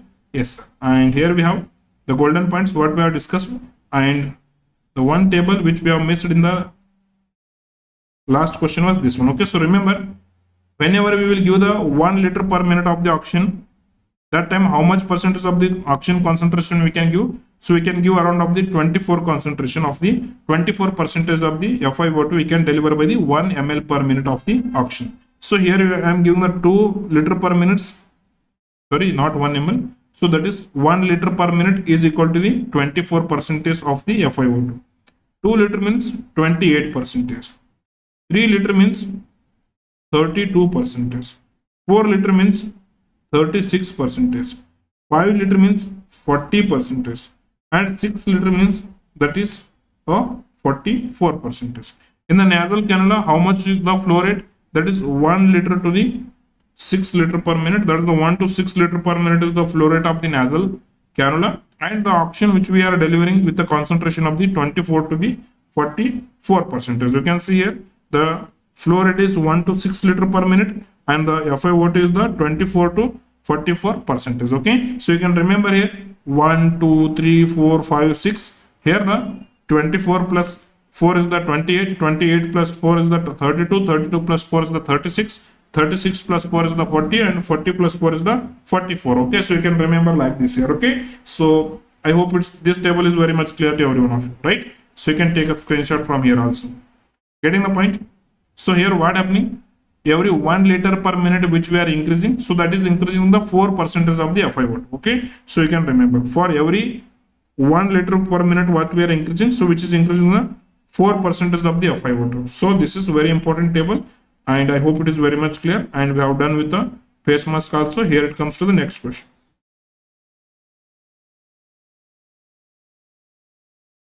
Which oxygen delivery device provides the highest concentration of the oxygen without intubation?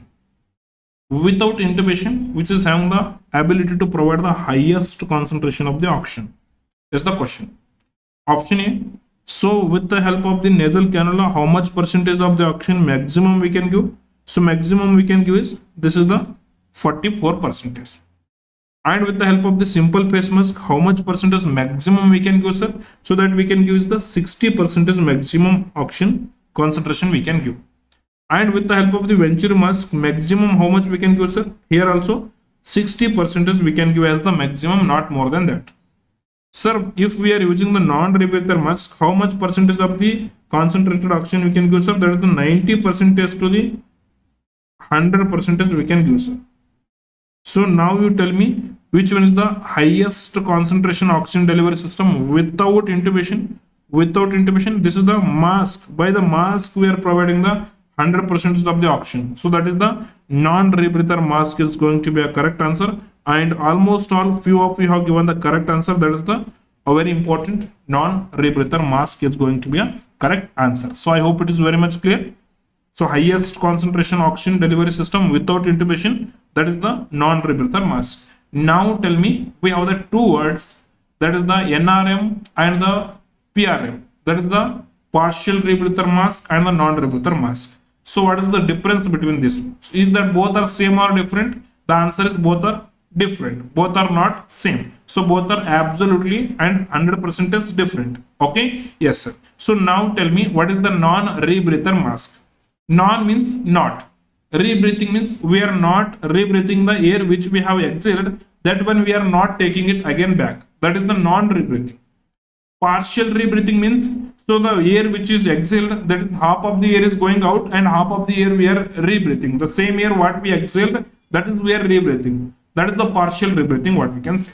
Okay, so non-rebreathing means complete air what we have exhaled, that is going completely out and we are not rebreathing that one. Okay, and in the partial rebreathing means whatever the air we exhaled, in that one half is going out, half we are taking back it again. That is the partial rebreathing. Okay, so what is the difference? How we will not retake the air in the non-rebreather and how we will going to take the air back in the partial rebreather. That is we are going to now discuss with the complete clarity and very complete clarity with this image description and the difference description. So that is very important for your exams. Okay, so here we have the two very important masks, you can see it. So one we have is the, here is the mask we have, and here we have the reservoir bag. Okay, so this is the partial rebreather mask. Okay, yes sir. And another one we have the same reservoir bag is there, and this one we call as the non-rebreather mask. Sir, how to differentiate them both? By the valve is only option we have, so to differentiate the both. If the valve are present, you can see here we have the valves. So here one valve we have, this is called as the flap valve. This is what we call as the flap valve. Okay, and here we have the valves. So these are called as the exhalation valves. What I can say, call this one as the, I call this one as the exhalation valves. Okay, yes sir. So these are the exhalation ports we have, or the exhalation valve we have, and here we have the flap valve. So when it comes to the partial rebreather mask, so just there is a hole are there to go out of the air. So there is no any valve here. Okay, and there is no any valve also here. So here at the top, this is the reservoir bag, and at the top of the reservoir bag we have the valve, that is the flap valve, and at the both side of the our mask we have the valve, we call it the exhalation valve. If the valves are present, that is the non-rebreather mask. If valves are absent, that is the partial rebreather mask. Sir, what is the function of this valve? Remember. So let me deal the concept with the slowness and the perfectness.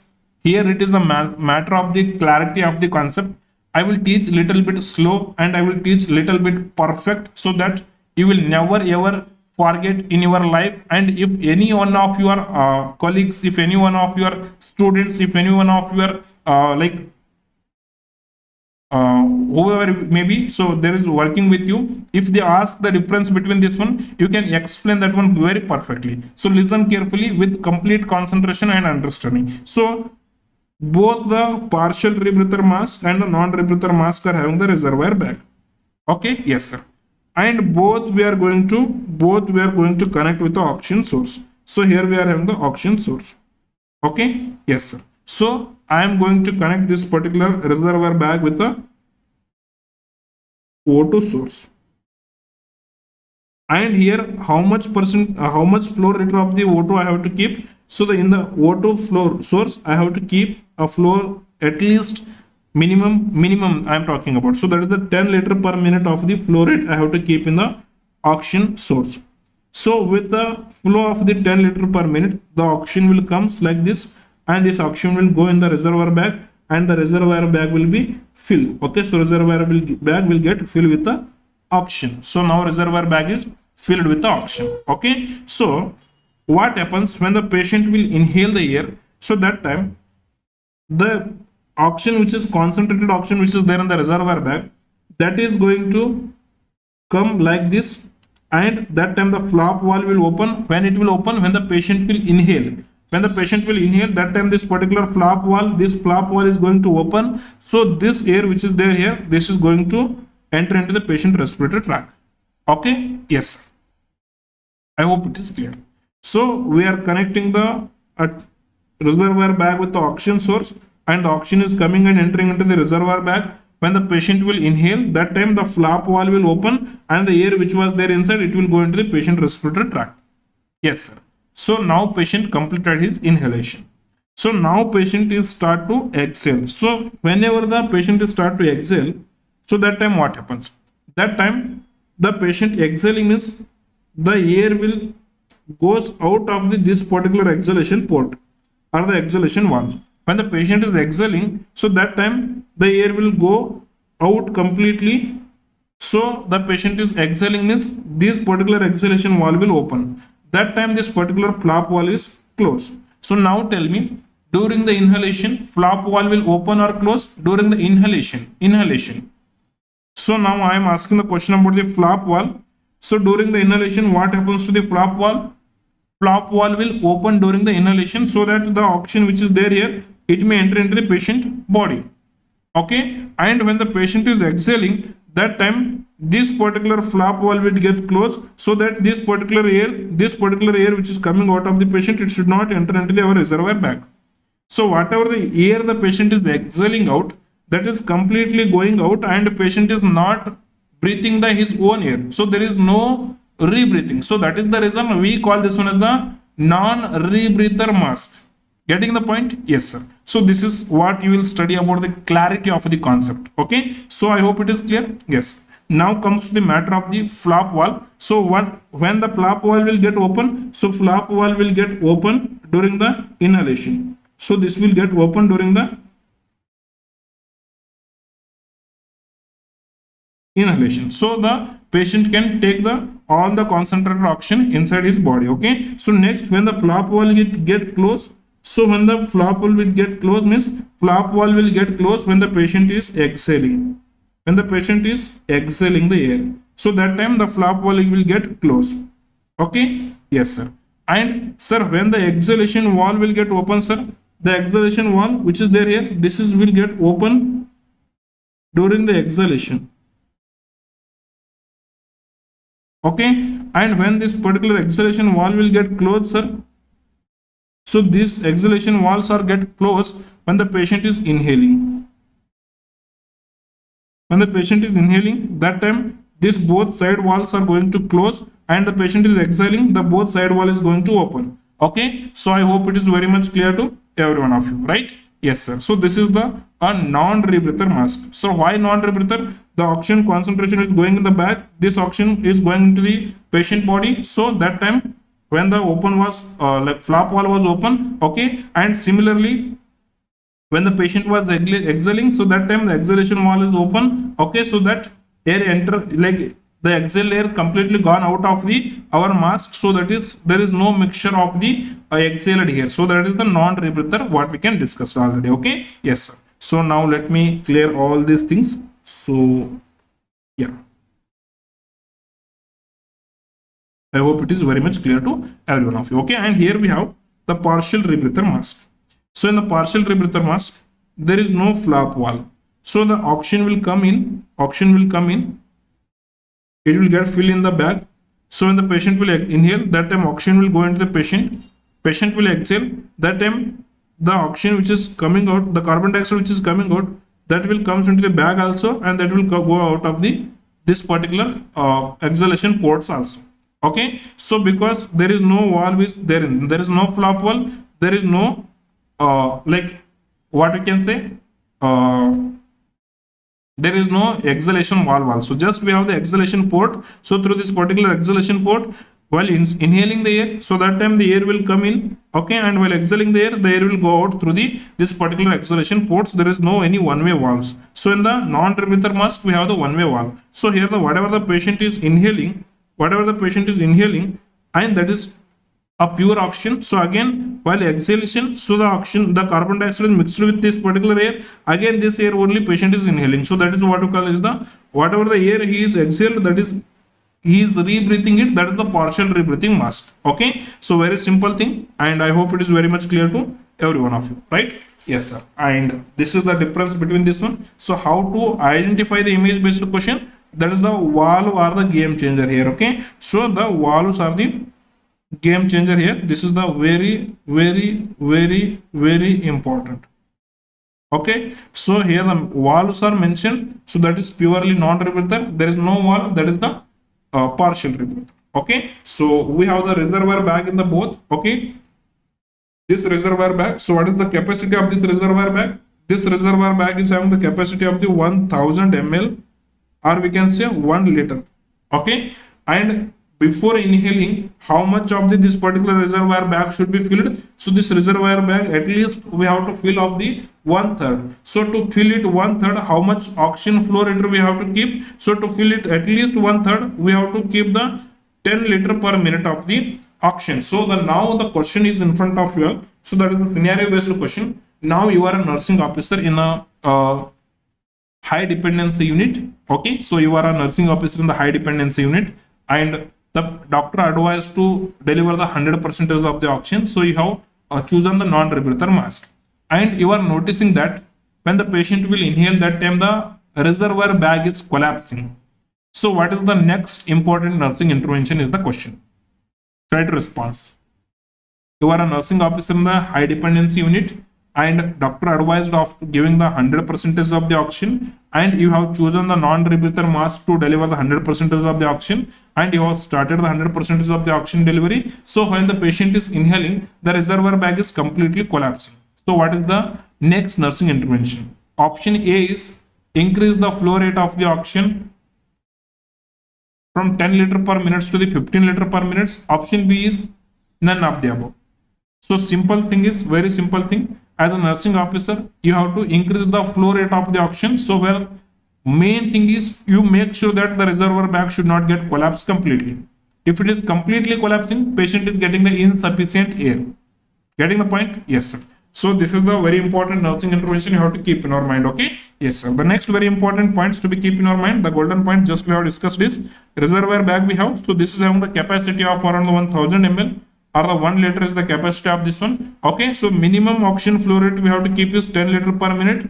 Okay, so if you are keeping less than 10 liter per minute, if the less than 10 liter per minute, this reservoir bag will get collapsed. So that one we don't want. Okay, so it should not be get collapsed. So if it is getting collapsed, increase the flow rate. Okay, so that's the very important nursing intervention we have here.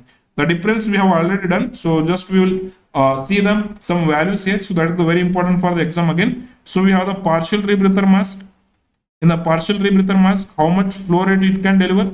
It can deliver of around the 6 to 10 liter per minute. but the non-rebreather can deliver up around the 10 to 15 liter per minute of the oxygen we can deliver. And the saturation or the FiO2 you can achieve by the partial rebreather is, that is 60 to 80% of the concentrated oxygen support you can give by the partial rebreather. And from the NRM you can give around the 100%, 90 to 100% of this concentrated oxygen we can give. Reservoir bag is present in the both, and one-way valve is present only in the non-rebreather mask, and one-way valve is opposite. There is no flap valve, there is no exhalation valve in the partial rebreather mask. But in the non-rebreather mask, there is a flap valve also it is there, and the exhalation valve also we have. Okay, and the next is rebreathing of the exhaled air. Yes, in the partial breather, so there is in the rebreathing of the exhaled air is occurs, and in the non-rebreather there is no rebreathing. The name itself it is saying it is non-rebreather.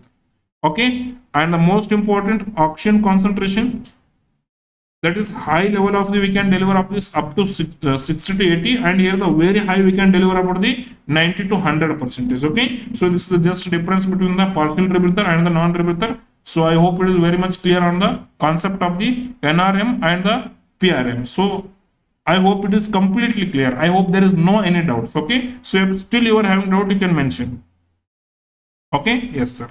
And this NRM, we can say this is the only, you see, we will study the Venturi mask now. So next, in the Venturi mask, we will see the red color. Okay, so red color which will be going to deliver the 10 liter per minute. And with the help of that one, we can achieve the 40% of the concentration.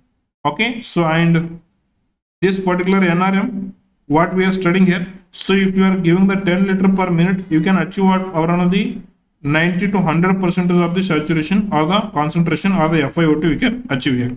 Okay, so through the NRM, 10 liter per minute you are delivering means you can achieve around the 100% of the concentration, and through the Venturi mask, the especially red color, you are delivering the 10 liter per minute, it is only going to give only 40%. Here the 10 liter per minute and only of the 40% of the saturation is concentration is achieved, and here 10 liter per minute is giving the 100%. Now you tell me, this is the Venturi, this is the NRM. Okay, this is the Venturi we have, this is the NRM. In a both, as compared to both, where the more oxygen is going to waste, so the more oxygen is going to waste in the Venturi. So this is the device where the more O2 is going to waste, because 10 liter per minute we are giving achieving the only 40%. So we can say this is the high flow, low concentration. Yes, sir. So we can say this one is the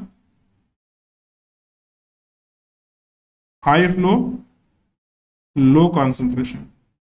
So can I say NRM is the, with the help of the low flow only we are getting the high concentration? Yes, sir. So we can say this one is the NRM is the very important low flow,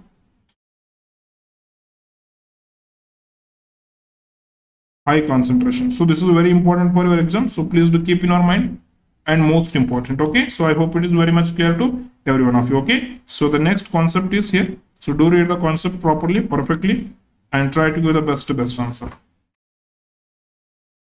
The 2 times asked question in your AIMS Norcet, that is the red color Venturi mask. Red color Venturi mask. So the Venturi mask valve or the Venturi mask adapter what we are having, so that is the red color we are using. So how much percentage of the, or the how much concentrated FiO2 it can deliver? The FiO2 delivered by the red Venturi mask adapter is, just now only 2 minutes back only discussed point. So try to give the correct answer. I don't want anybody to put the wrong answer here, because just 2 minutes back we have discussed this one.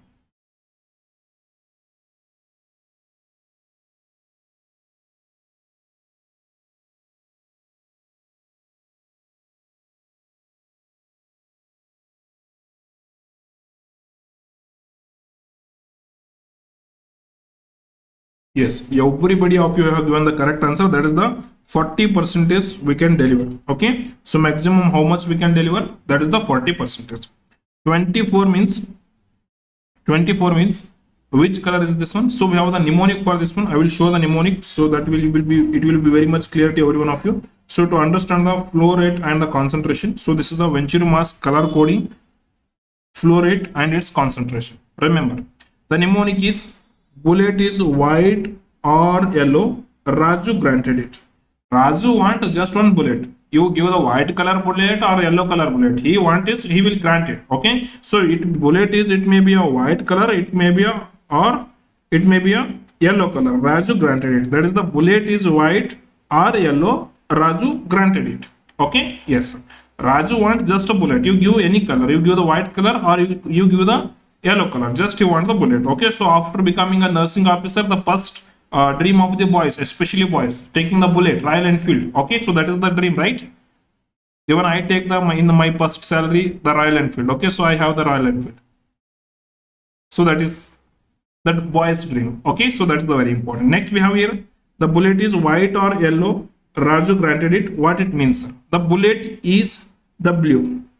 Okay, so bullet means, B means blue.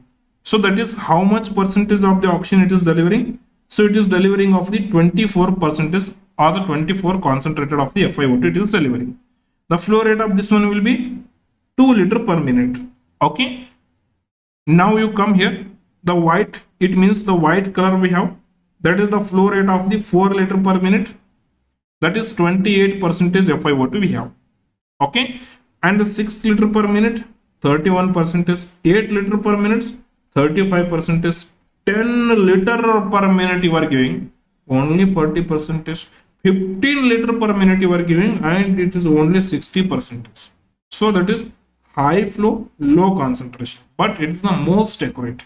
If you want to deliver the 35% is concentrated, so that you keep exact 8 liter per minute, exactly it will support about the 35%.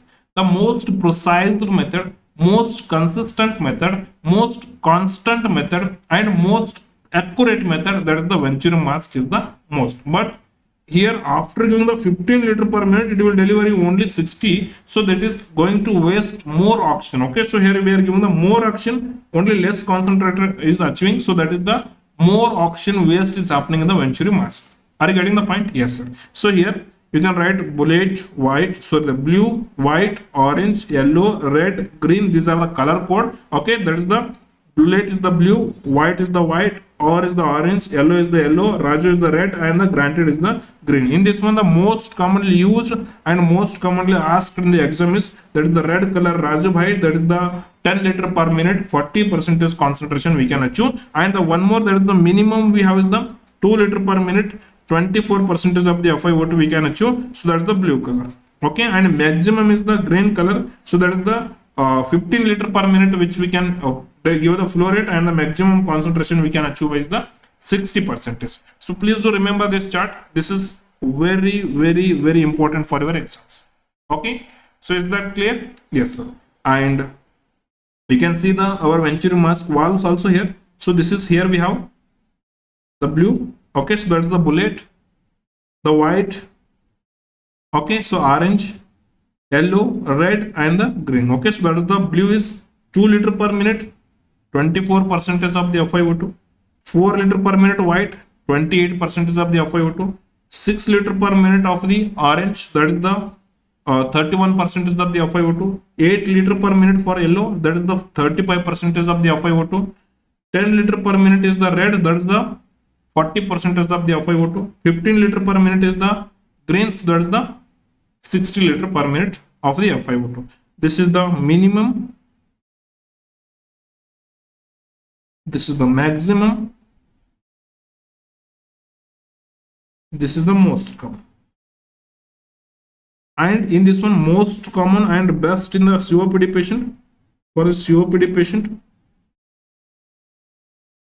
best is the blue color, because maximum we can give to the COPD patient is the 2 liter per minute. So that is the best one we have, which which one we will choose as the best valve for the COPD patient. That's the blue valve we will choose. So that is going to deliver 24% of the concentrated oxygen. That is the 2 liter per minute. So that is the blue is the best for the COPD patient. Okay, you can see here blue Venturi mask 24% with the 2 liter per minute of the flow rate is often used as initially to the COPD patient, and best method in the COPD patient, and the 10-star topic or the 10-star question or the golden word for your exam. So this one. Okay, so please do remember, right? Yes sir.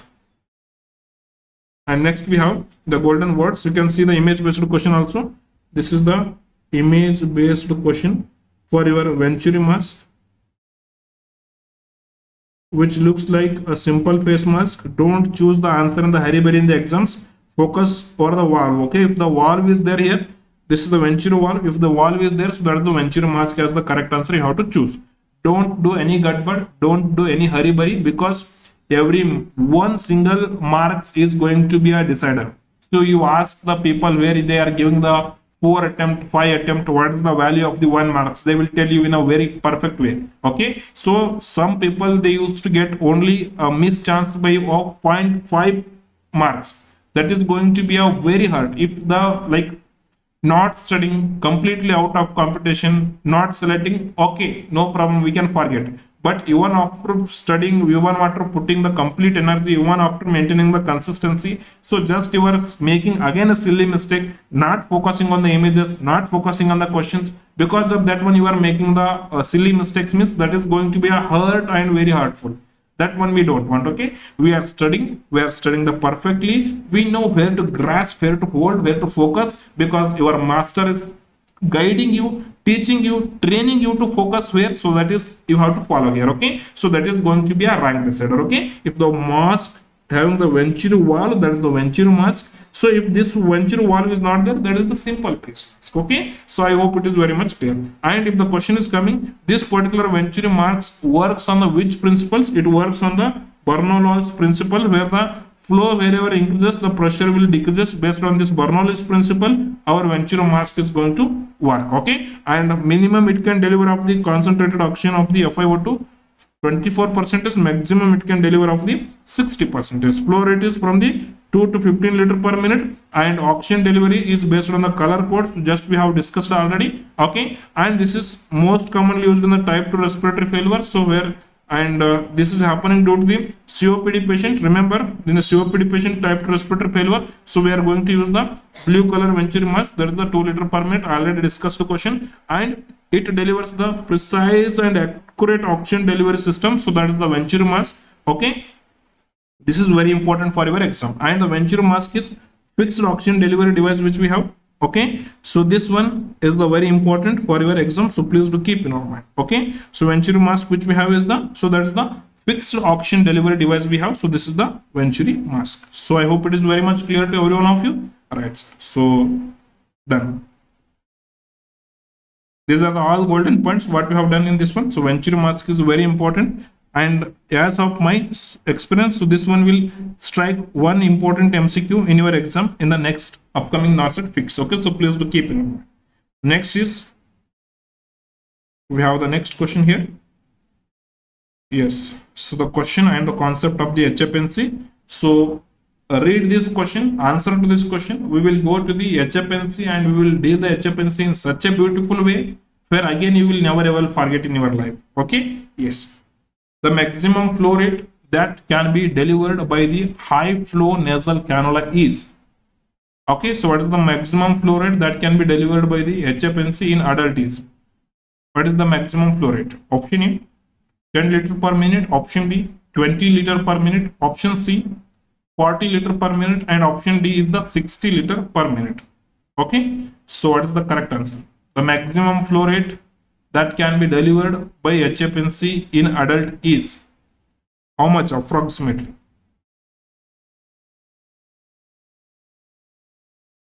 Yes, well, this is the word itself. It is saying it is the very high flow. It is having a very high flow nasal cannula. So the HFNC, it means the high flow nasal cannula. So this is means the high flow. High flow means it is not 10, 20, 40. It is the 60 liter per minute we can deliver as the maximum oxygen by the HFNC. Okay, so very important. Please do keep it up. And here we have the HFNC. This is also called as the heated and humidified high flow nasal cannula. So why we call it the heated humidified? Because before sending the air into our body, this will heat the air as compatible of our body temperature up to 37 degrees Celsius, and this one humidify air by using the water vapors. So that is one machine which is having the heating ability and humidifying ability. then it is sending with a high flow. So that is the reason heated, humidified, high flow nasal cannula we can say. So HFNC means, that is the full form, also very important for your exam. Sometimes just they will ask the full form of the HFNC. Okay, HFNC full form is high flow nasal cannula. Okay, so this is the very important, the main one word. Sir, just tell me one word which I can remember with the HFNCs. That is the one word you can remember with the HFNCs.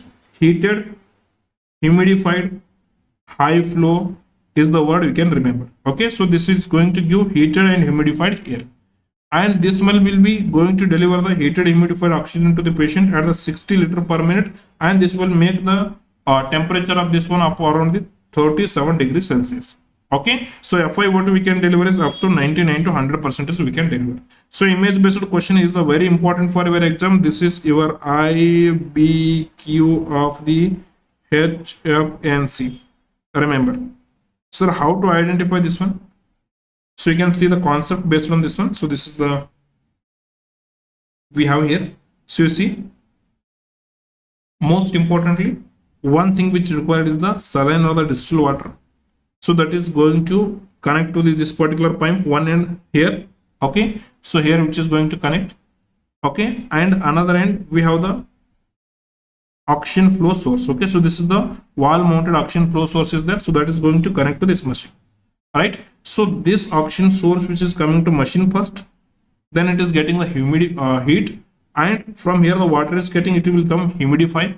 So this is the water, this is the oxygen. So oxygen is getting the humidification with the water, and it is getting the heat here. So then after heating and humidifying, it is going to a patient. So through this soft nasal cannula what we have here. So this nasal cannula question also will comes in your exam. So you can see here the HFNC nasal cannula is the different. Okay, it is the big, it is having the very big like ventilator circuit like pipes will be there in the HFNC. Okay, so that one you have to identify. Okay, so here we have, you can see the nasal cannula. So that is going to insert in the both side nose of the patient like this. You can see here like this. Okay, so this is the HFNC how we are going to use. Okay, so this is the very important image based question we have. So here we have the oxygen or the air blender. So from here the oxygen is coming, and here we are attaching the distilled water or the humidification. Sometimes inside only we have the space in some machines, so where we are directly pour the saline inside, so here it will get humidified. Okay, so from here it will get heat, and from humidify, then after that it will go to the patient. Okay, so this is the humidified, heated. So that is the HFNC is the correct answer. So this is the image based question of the HFNC which may strikes in your exam. And here the next question which may comes as the image based question in your exam again, that is the oxygen hood. So we are going to discuss every point on the oxygen hood that is important for our exam. So this is the oxygen hood what we have. Okay, here we have the oxygen hood. So this is the best method, and this is the method of choice of delivering the oxygen in the infants and children's. Okay, so especially newborns and infants. Okay, so not children's, newborns and infants. Okay, oxygen hood is the best method of the delivering the oxygen in the newborns and the infants. Okay, so here we are having the dome shaped head which we are keeping here and covering the face of the our child here, and we are delivering the oxygen through this particular end. So are you able to see here we have the oxygen supply. Okay, so which is there in the hood, and which the oxygen is coming inside the hood, and the baby is inhaling that oxygen. So without any direct contact with the baby, so oxygen is going with the high concentration. So this is the oxygen hood what we have. So this is the very important thing we have to keep in our mind. And the flow rate we can keep there is the 2 liter per minute. And these are the golden points you have to keep in your mind. And what we are discussing, that is the method. Which method? Oxygen hood method. In this one, the patient is age group to whom we are giving the oxygen hood, that is to infants and to the neonates. Okay, and this is the device of choice for the infants who is requiring the oxygen therapy. So very important, you have to remember this one. Flow rate, that is only of 2 liter per minute we have to give, and position of the infants we have to give is the semi-bolus or the lateral position we have to give. If you are giving the high flow rate, and if the oxygen toxicity is happening, especially in the preterm neonates or the preterm infants, where you are giving the high flow of the oxygen, that is going to cause the retrolental fibroplasia, means just behind of the lens there is the fibrosis will happen. So that is the retro lens. Okay, retrolental fibroplasia. So we have the most important thing to be keep in our mind, and retinopathy of the prematurity. So retina also is going to damage it. So oxygen, if you are giving with a high flow rate in the infants, that is having the side effect, the most common side effect, and this is the 10-star golden point. Remember, preterm newborn is the preterm infant. In that one, you are giving the high flow oxygen. So what is the expected complication, or what is the expected side effect? That is the retrolental fibroplasia or the retinopathy of the prematurity. This is the 5-star, 5-star, 5-star word. Please do remember. Please do remember about the retinopathy of the prematurity or the retrolental fibroplasia. It is important for your exam. Okay? Yes, sir. So to whom it happens? To preterm infants or the preterm children. So okay, so that is also I will write.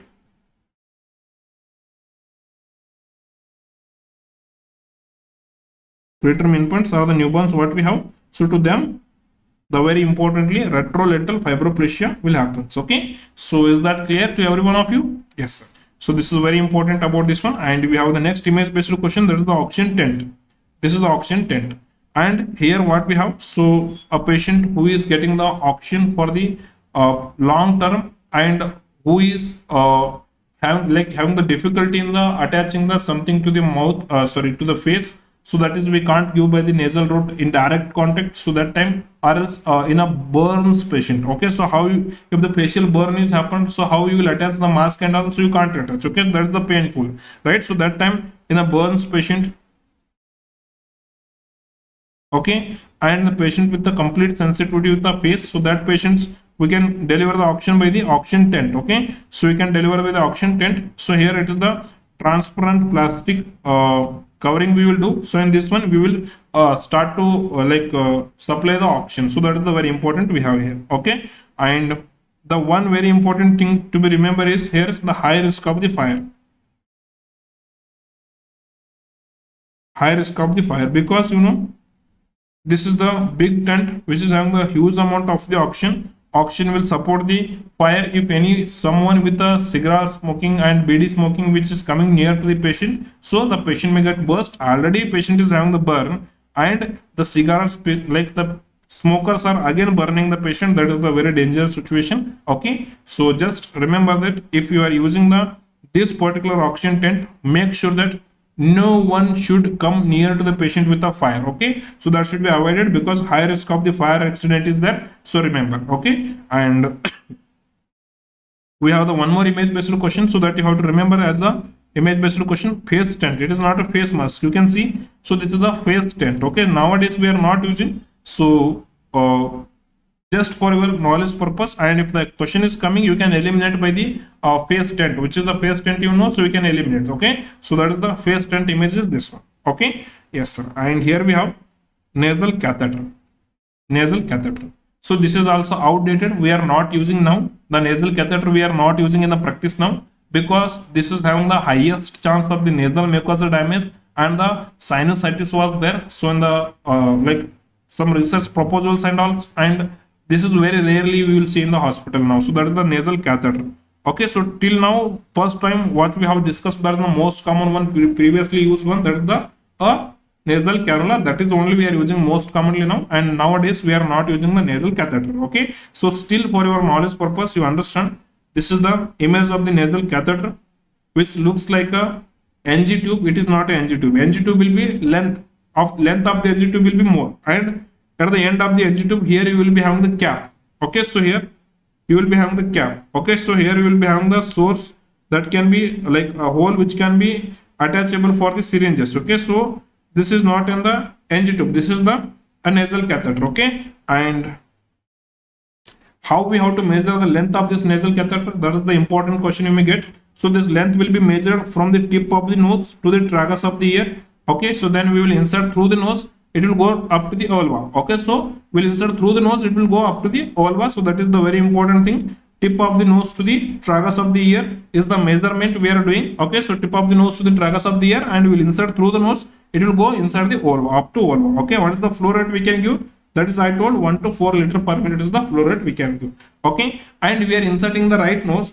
After 8 hours, I have to remove and insert in the left nose. Then after 8 hours, I have to remove again, insert in the right nose. So every 8 hours we have to replace it. Otherwise, the nasal mucosa will get permanently damaged. Okay, so need to replace every 8 to 12 hours, at least 2 times in a day or 3 times in a day. That is the high risk of the nasal mucal damage during the insertion and removal only. High risk of the sinusitis during the insertion and removal. So that is the reason this is outdated now. So we are not using this one in the clinical practice now. Okay, so I hope it is clear to every one of you. And here is the next question for your brilliant mind. So please do read the question properly and try to give the best answer. This LMA is classified as which type of the airway device? The LMA which we have, so this is we classified here as a which type of the airway device? Option A, we have the infraglottic airway device. Option B, we have that is the supraglottic airway device. Option C, we have that is the tracheal airway device. And option D, we have is the bronchial airway device. So what is the correct answer? LMA is classified as which type of the airway device? And I am going to deliver a very beautiful differentiation between the laryngeal mask airway and IGL. So you will get complete clarity about the both. Okay, so where to use the IGL and what is the risk associated with the IGL device and the LMA. So that is the very important. And this time you can expect the question from the LMA. So as a very important. So please do remember LMA is the classified as which type of the airway device? Option A, infraglottic, supraglottic, tracheal and bronchial. So what is the answer? Yes, so this is the not infraglottic, this is the supraglottic airway device. Okay, so this is the we will keep above the glottis, that is the supraglottis airway device which we call. Okay, so that is the correct answer for this question goes to the option B. Okay, you can see the golden points on the laryngeal mask airway. What is the LMA? LMA is the laryngeal mask airway. So image based question of this LMA is the IBQ is the very important. Okay, so this is the very important. This time it may having the chance to strike LMA. Okay, so you can see image of this one. It looks like this. This is the LMA, and this side we have this is the IGL. This is the IGL. Okay, and here we have so this is the LMA. Getting the point? This is the laryngeal mask airway, and here we have the IGL device. Okay, so both are looks like same. Both are having the little bit differentiate in the function and the structure. So I will describe and I will differentiate that. You will never get confused in your life. Okay. Yes, sir. So next very important point. LMA is a supraglottic or infraglottic. This is the obviously supraglottic airway device. Okay, this is used to maintain the airway patency, especially during the anesthesia. One very important point. If someone is asking what is the main use where we can use the LMA is to maintain the airway patency during the anesthesia is the main purpose of the LMA, and also we can use this one in the emergency airways. Okay, but the most importantly where you can use here is in the patency of the airway during the anesthesia procedure. Okay, so very important. Indication is the so that is the daycare surgical process where the intubation inserting the ET tube. So those all things is not required. So there we will just manage with the supraglottic airway. Okay, and maintain the airway during the anesthesia is the one very important point. This one you have to remember. Okay. Yes, sir. So what are the contraindications we have? So that is the we can't use this one in the laparoscopic surgeries. We can't use this one in the pregnancy because the risk of the aspiration is high, and the cervical spine injury is there. There we can't use this one. Okay. So these are the contraindications. Not important for the exam. Just try to remember. But the very important point, that is the where we have to use this one. This one we are using in the maintenance of the airway during the anesthesia. So this is the important point you have to keep in mind. Okay. And here you can see the images. So this is the laryngeal mask airway we have. Okay, so this is the LMA, and here we have is the IGL airway device. Okay, so this is the IGL airway device which we have. So what is the difference between this one? You can see here, this is the laryngeal mask airway. Once we insert this one inside the oral cavity, so it will go and cover the our tracheal area. So where it is in the supraglottic area. And after insertion, this one we have to inflate the this particular area. We have to inflate. This is the inflation cuff is there. Okay, and here we don't have the any gastric passes, so there we can insert the NG tube. So the insertion of the NG tube is very difficult after inserting the this particular LMA. Okay, and we have the this particular inflation curve with the LMA, but ISL there is no any inflation curve. Okay, so there is no any inflation curve. This is the a device which will easily attaches with the and easily holds the our glottis perfectly. So that is there is no need of the inflation. Okay, and here we have the gastric channel. So you can see here. So through this one we can insert the NG tube. So the NG tube insertion is possible because here we have the gastric channel. This is the important. And here we have the separate gastric channel. So the risk of the aspiration is very less. Here in the LMA, so we don't have the separate gastric channel and the risk of the aspiration is more. Risk of the aspiration is more in the LMA. Risk of the aspiration is very less in the IGL. Okay, so what is the main key differentiation between this one? So let me understand with this particular chart. So that is the very important chart for your exam. So that is differentiating between the IGL and the laryngeal mask airway. So this is the both are the supraglottic airways, but the IGL is the second generation supraglottic airway and the LMA is the first generation supraglottic airway. Okay, so this is IGL is little advanced form we have. So cuff is not there in the non-inflatable gel cuff is there. So that is no need to inflate. It will be automatically get set. Okay, that is the non-inflatable cuff is there. So here we have the inflatable cuff where we have to inflate that one after insertion. Material which is used, that is the silicone or the PVC is there. And here we have the soft thermoplastic elastomer gel is there. That is in the IGL. And insertion require the cuff inflation after the insertion in the laryngeal mask airway, and in the IGL there is no inflation required. It is ready to use, so just you have to insert. There is no inflation is required. Seal around the larynx, it is created by the inflated cup will seal around the larynx, and here the anatomical gel seal is there, so that will seal around the larynx. There is no need of the inflation. And the gastric channel is present. Okay, so that is for the NG tube insertion is very easy in the IGL, and it is no gastric channel on the LMA. In advanced devices there may be a present, okay, but when the basic LMA we don't have the gastric channel. So use of this one, use of the LMA, that is airway management during the anesthesia is the main primary use of the LMA. And here the airway management in the emergency is the or in the ICU or in the during the resuscitation, the best one is the IGL. Okay, and risk of the aspiration is relatively higher in the LMA, and the risk of the aspiration is low due to the better seal due to the and separate gastric drainage also there, separate gastric NG tube port is there, so there is no any risk of the aspiration. And the IGL is having the very low risk of the aspiration and LMA is having the high risk of the aspiration. Just this is for your knowledge purpose. The question may come or may not come from this one, but the image based question is very important. This is the IGL, this is the laryngeal mask airway, and the most importantly main purpose of this one, maintain the airway during the anesthesia. So this is the main purpose. Okay, so that is the very important point you have to keep in mind. Okay, yes. And here it comes to the next question. Question is very simple but most important.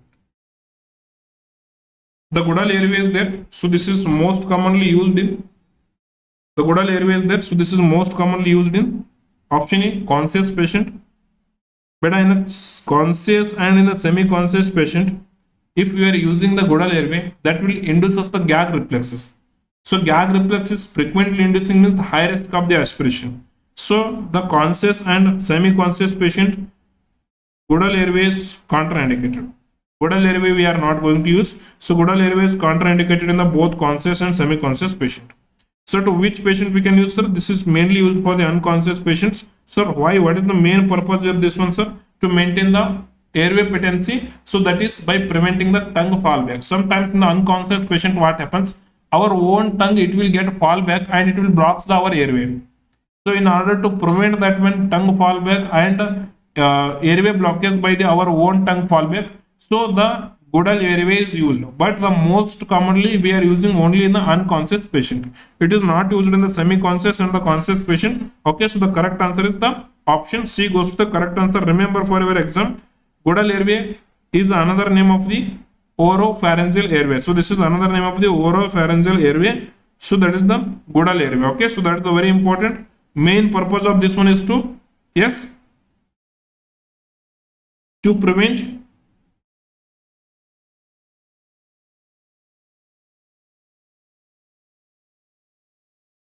tongue fallback. So this is the main purpose of the our very important godal airway or the laryngeal, sorry, oropharyngeal airway. So that is the main purpose. Okay, so we are using only this one in the conscious patient. Okay, patient with the severe gag reflexes. So here also severe cough reflex. So here also we are not using. So very important. Remember, and here we have the golden points on the oropharyngeal airway. Oropharyngeal airway we also call as the godal airway or the oropharyngeal airway. Okay, and from the measurement of the oropharyngeal airway question have been asked in your exam. Okay, so that is also very important. I will teach every point that is much necessary for our exam, so please do remember. What is the advantage or use of this one? So this is main purpose of this one is to prevent the tongue fallback and obstructing the airway. So this is the main purpose, and this is the 5-star point to remember about the godal airway or the oropharyngeal airway. So this is very important. 5-star question. And here we have the important notes about this one. This is also prevents the tongue bite also. So that is very important. And the important note you have to keep in your mind. This one we have to avoid in the use of the conscious patient because it may stimulates the gag reflex. The stimulated gag reflex will cause the risk of the aspiration. So this is very important. And here we have the measurement of the size of the or godal airway. So first one is from the angle of the mouth to the tragus of the ear is the one method we have, and another one is from the angle of the mouth to the our corner of the mandible. So that is the angle of the mandible. So this is the another technique we have. So we can measure both technique. Okay, so for the most commonly one is used is the that is from the angle of the mouth to the tragus of the ear. So that is the angle of the mouth to the ear tragus. So this is the most common we use, and also we can use from the angle of the mouth to the this particular angle of the mandible. Okay, so angle of the mouth to the angle of the mandible also we can use. Okay, so this is a very important how we have to measure the length of the oropharyngeal airway, or we can say the godal airway. So I hope it is very much clear. And while inserting, we will not insert like this. So we will insert, okay, so ulta, and when it will go back and it will rotate. Okay, so that one we will rotate. Right. So here we have the OPA or the oropharyngeal airway. So this is the image based questions may strikes as the IBQ of the oropharyngeal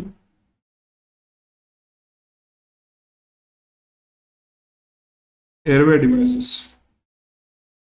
This is very important for your exam, so please do keep in your mind. Okay, and here it comes to the next one. The correct size of the nasopharyngeal airway is measured from.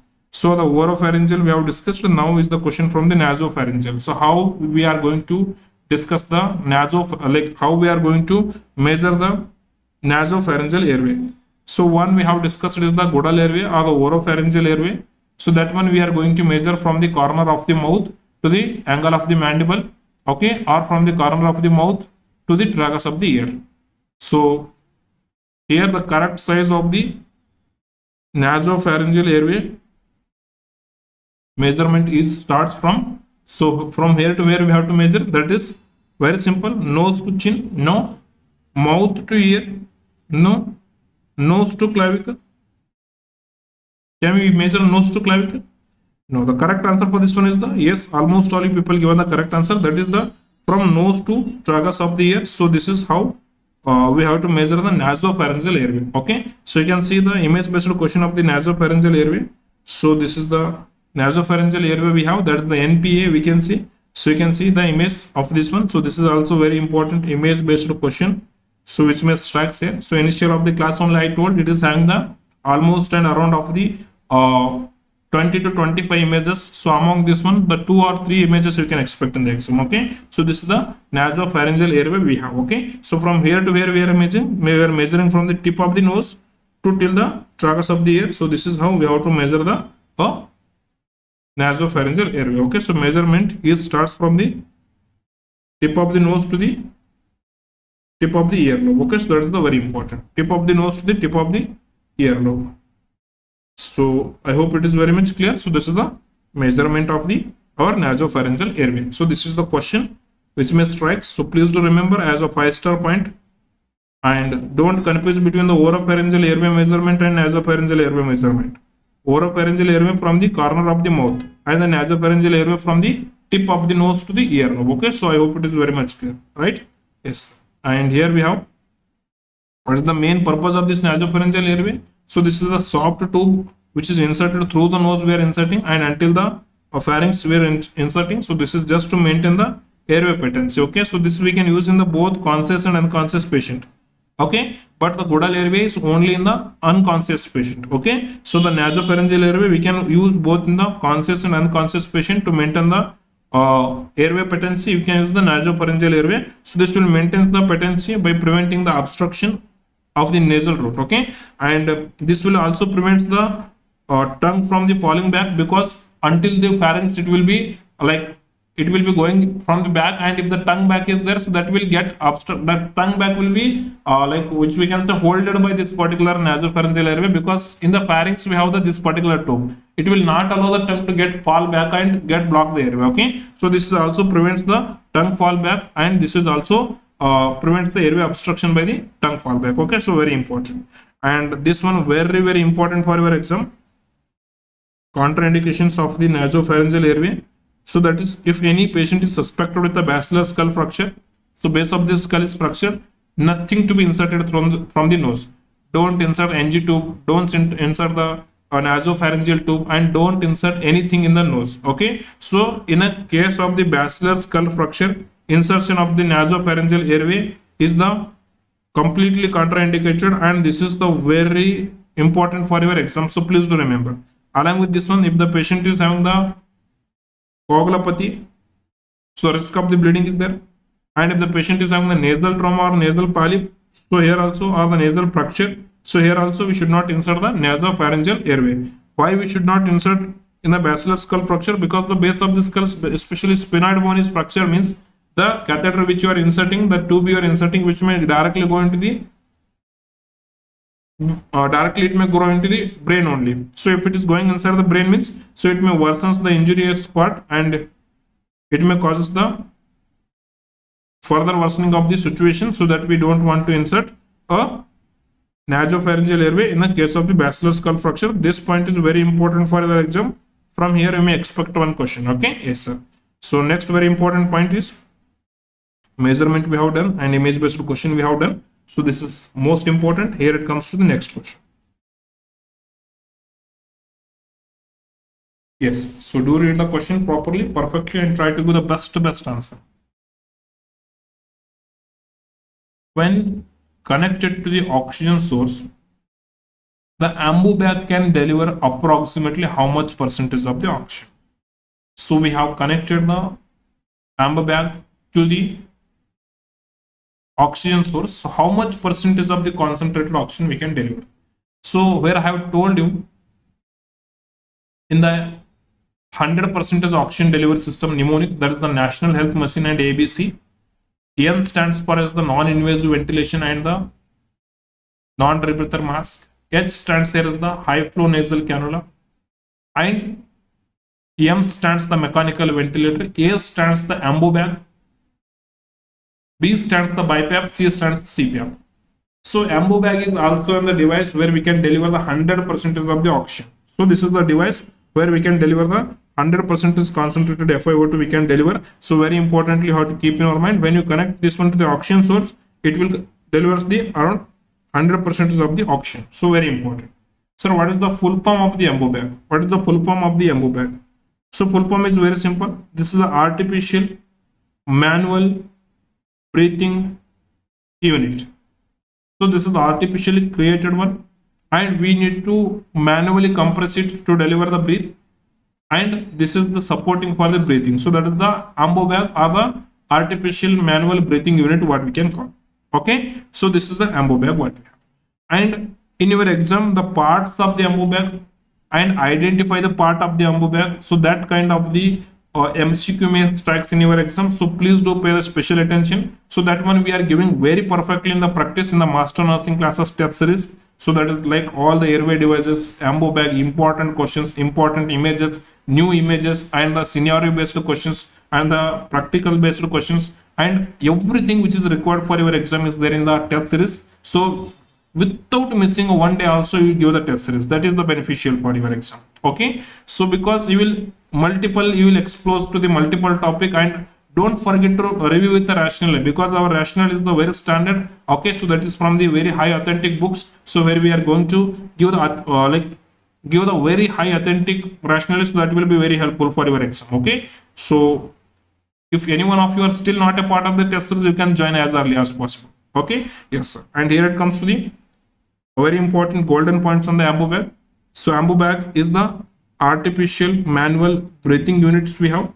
This is used for the manual ventilation. This is used for the manual ventilation for a patient who is not breathing independently or not breathing adequately. So for that one, we are manually compressing the bag and we are delivering the oxygen. So this one Ambu bag we also call as the self-returning bag, or we also call this one as the bag mask ventilation. So this is also called as the bag mask ventilation, or we also call this one as the self-returning bag, or we also call this one as a self-inflating manual resuscitator. So these all are the like one name of the our Ambu bag. Okay, yes sir. And the flow rate of this one is having the 10 to 15 liter per minute, and FI what we can deliver is up to 100%, so we can deliver. And this is the very important table for your exam. Very important. What is the capacity of the Ambu bag in adults? That is 1000 to 1500 ml of the capacity is there in the adult Ambu bag.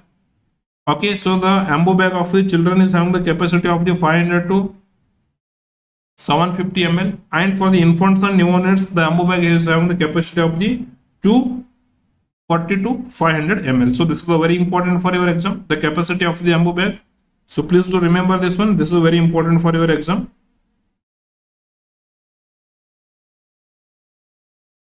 This is 5-star. Okay, so capacity of the Ambu bag and which patient type. So in the adults, which is having of the 1000 to 1500 ml capacity is there in the self-retaining bag, and in the children's 500 to 750, and for the infants and neonates 240 to 500. Okay, so that is the very important point you must and should remember.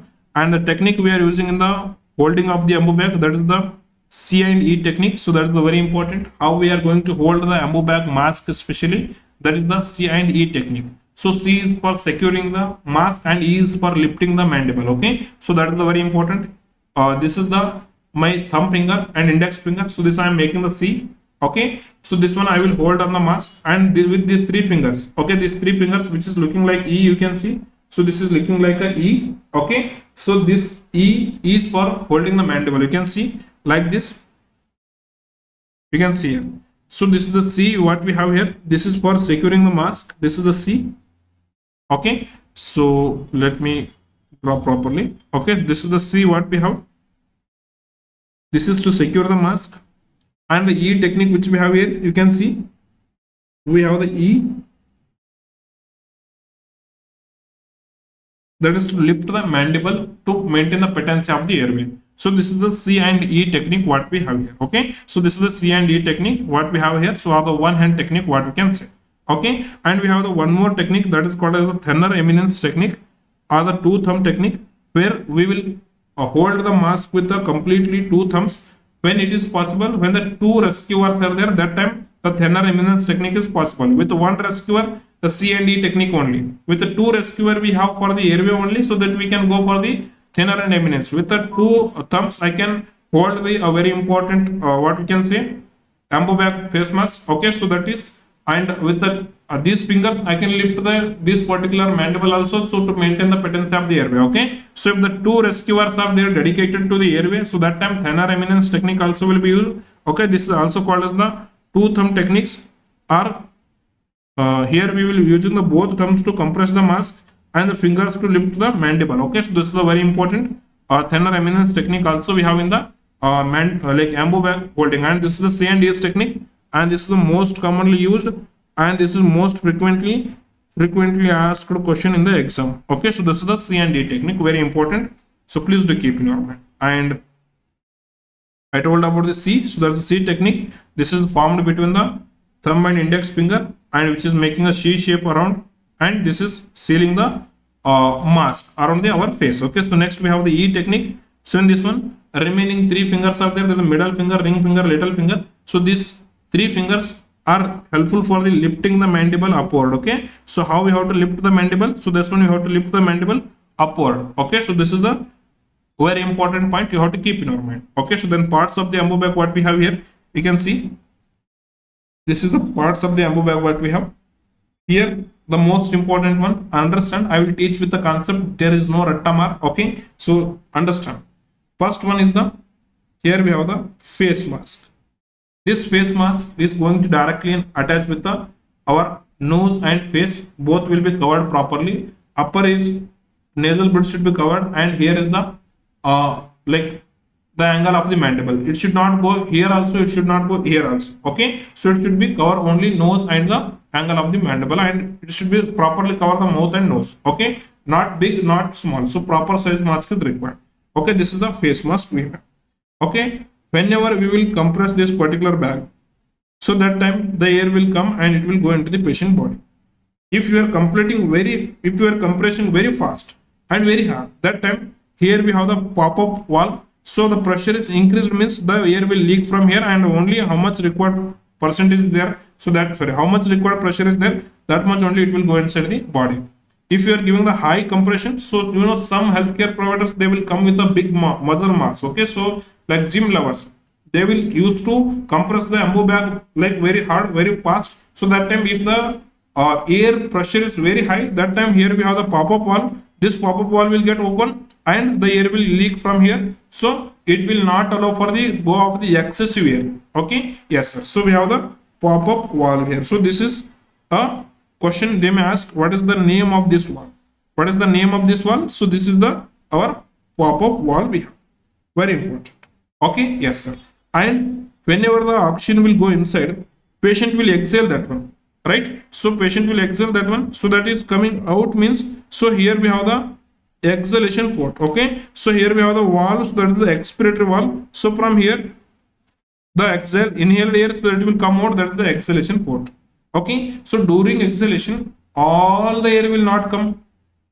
If all air is coming, the alveoli will get collapsed. So when the patient will exhale the some amount of the air, so here we have the PEEP valve. So this particular PEEP valve will suddenly close the exhalation and it will not allow the complete air to come out, and it will maintain the positive pressure at the end of the alveoli. So that is the positive and expiratory pressure valve we have. So that's the PEEP valve, it is there. So this is to maintain the pressure at the alveolar level. Okay. So the very important, they will ask the two valves only, that is the PEEP valve, where it is. The PEEP valve is this one, and the pop-up valve, so this one is the pop-up valve. Okay, so pop-up valve is when the pressure is very high, that time air leakage will happen, and PEEP valve is, this is to maintain the pressure at the alveolar level, and it will not allow the complete air to get exhaled. Okay, so I hope it is clear. And this is the self-inflating bag what we have. This is the self-inflating bag what we have, and here we have the air inlet pressure valve. So from here we will connect this particular Ambu bag to the oxygen source. So here from oxygen will come. Okay, so this will get stored in the reservoir bag also. So where it, this while giving the oxygen, so while giving the air to the patient, so it will comes from here. So this is the valve which is there here to regulate. Okay, so that's the very important thing. Just you have to keep in our mind. Okay, yes sir. And we have discussed about the EC technique and the thinner eminence technique. Both we discussed. Next we are going to discuss about the medical gases cylinder and color coding. So first one we have already discussed that in the sources. I have shown the image of the oxygen cylinder. Okay, that's the black body, white top oxygen cylinder, what I have shown already to you all, right? So here we have the medical gas cylinders. This is going to be a very important for your exam. The first one we have here is that is the oxygen. Already discussed one, that is the black body, white top is there. So when we can use this one, so this is the portable oxygen cylinder. So while shifting the patient, okay, and where there is the hospital is there, in that one the wall mounted port is not there. So in that particular situation we can use the cylinder oxygen. Okay, and while taking the patient to other department consultant, and while taking the patient to the X-ray, USG and some radiological investigation where we have to take the patient. Okay, so that time we have to go for the portable oxygen cylinders. So that is helpful for the shifting the patient with maintaining the good amount of the saturation. Okay, and next we have the carbon dioxide. So where we have to use the carbon dioxide, so in the laparoscopic surgeries to maintain the pneumoperitoneum, which is the best gas we can use. So for creating the pneumoperitoneum during the laparoscopic surgery, so we can use the carbon dioxide. Very important. Which gas is best in a laparoscopic surgery for creation of the pneumoperitoneum? That is the carbon dioxide, because it will absorb better than the oxygen. It will easily exhale from the body, so it will not support the fire also. So that is the reason the carbon dioxide is best to do in the laparoscopic surgery to create the pneumoperitoneum. Okay, so that is having the gray color cylinder. Okay, so you can see the cylinder also. So this is the oxygen cylinder what we have. The top body, top shoulder and the black body, and this is the gray color cylinder we have for the creation of the pneumoperitoneum. So we can use this particular cylinder. Okay, and we have the various needle and all. So that is the gas we will use. That is the carbon dioxide gas. Okay, and here we have the nitrous gas, so nitrous oxide gas. So that is the N2O gas. You can see that is the French blue color cylinder. Okay, so French blue color cylinder is there in the hospital. This is for the yes. What is the purpose of the nitrous oxide gas? Nitrous oxide is the a general anesthesia. You know, this is we also call it the laughing gas. Nitrous oxide, what we can call also as the laughing gas. Okay, so this is the blue or the French blue cylinder we have. So this is the anesthesia or analgesia, both we can be used in the nitrous oxide. And we have the heliox gas, that's the helium plus oxygen. That is the brown color gas used in the MRI machine. Okay, so where we will use the MRI like heliox, that's the helium plus oxygen. So helium plus oxygen, this one will be brown color cylinder we have that we are using in the MRI machine. And the cyclopropane, that is the orange color cylinder we have. So this is anesthesia, cyclopropane anesthesia, that is having the orange color cylinder. Okay, and we have the Entonox, that is the blue body with white shoulder. So that is the Entonox we have. So what is the Entonox, sir? In the Entonox we have the 50% of the O2 plus 50% of the nitrous oxide. So this is the Entonox. Okay, so this is the Entonox. So this Entonox is having the cylinder. So that is the blue body with the white shoulder. Okay, blue body with the white shoulder, that is having the Entonox. So this is for the analgesia. Immediate analgesic effective one means that time we can use this one. That is the Entonox. I hope it is very much clear to every one of you. And here is the cylinder. So various cylinders we have. So you can see the heliox, the brown color cylinder. That is the helium plus oxygen is there. Entonox, that is the oxygen plus nitrous oxide is there. And the nitrogen, that is the French blue color. And the gray color carbon dioxide. Black body, white shoulder, oxygen. So these are the cylinders, very important for your exam. Please do remember, very important. Okay, and you can see the question here. The next very important question. This is the very important question for your exam. Try to get the best answer for this one. Try to give the best answer for this one. A patient is there. Here the nursing officer here, not a patient. So just scenario is different. A fire accident is there suddenly in the hospital ward. Okay, so what is there here? So here is a fire accident is there. Where it is there? It is in the hospital ward. And where several patients are there. And where the several patients are admitted. What should be the first responsibility the nurse should use in this situation? So there is a ward is there. There is a ward is there. In this particular ward, there is the many patients are admitted. So now here the fire is accumulated. Now here the fire is accumulated. So fire accident is there. So what is the first nursing priority? So the first nursing priority is what is? Option A is there. Inform the hospital administration. So let the patient to get burned and inform. No, it is not a correct. Option A is not a first step. It is not a first responsibility. Yes, we will inform the hospital administration, but it is not a first responsibility. And that is not an immediate responsibility. Option B is there. Attempt to extinguish the fire immediately. You try to finish the fire there by using the extinguisher. So this is also not in first priority. Option C is the rescue and evacuate the patient from the danger. Option D is call the fire brigades. So first priority answer is always you have to put all the patients which are there in your ward. So these all the patients you have to rescue and bring them out of the ward. no patient should be there inside the ward. This is the first priority. What the principle says here in the fire accident in the hospital, so that is a race principle we have to follow here. Okay, so fire management in a hospital is following the race principle. So first very important thing is R stands there is rescue the people. Okay, so immediately remove the people from that particular danger area and put all of them out of the ward. Okay, and next we have the alarm. Activate the alarm, that fire alarm we are having in every corner of the ward, like in every ward. So immediately we have to on the fire alarm. Then try to confine this fire so that it should not get spread to the another area. So from one ward to the next ward, it should not get spread. So the try to confine it. How we have to confine? So close the doors and close the windows and not allow the fire to get out of that ward to the another ward.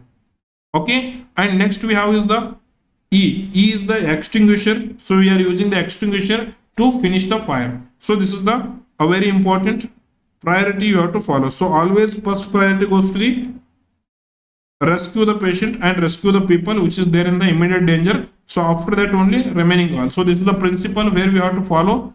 This is the race principle where we have to follow in a ward, hospital, or any area where the fire is there. So there the main immediate priority is rescue the people or the rescue the patient is goes to the priority. And answer for this question goes to the option C as the correct answer. Okay, and almost all 99% of you have given the correct answer. Okay, and here it comes to the next very important question. Next very important question. A small fire break is there in the hospital. In a hospital ward, there is in the small fire break is there due to the electrical equipment malfunction. The nurse is decided to use of the fire extinguisher. So nurse now rescued all patient, and after that she activated the alarm, and after that she tried to confine the fire, and so now she is decided to use the extinguisher. So which of the following is the correct technique of operating the fire extinguisher? So what is the correct technique where we can operate the fire extinguisher? So this is a race technique. Race technique is for overall fire management. So that is not for the fire extinguisher use. So you know what is the fire extinguisher? So fire extinguisher we have is the this one. So this is the fire extinguisher. Did you see this particular cylinder in your hospital? Yes. So this is the fire extinguisher, what we can call.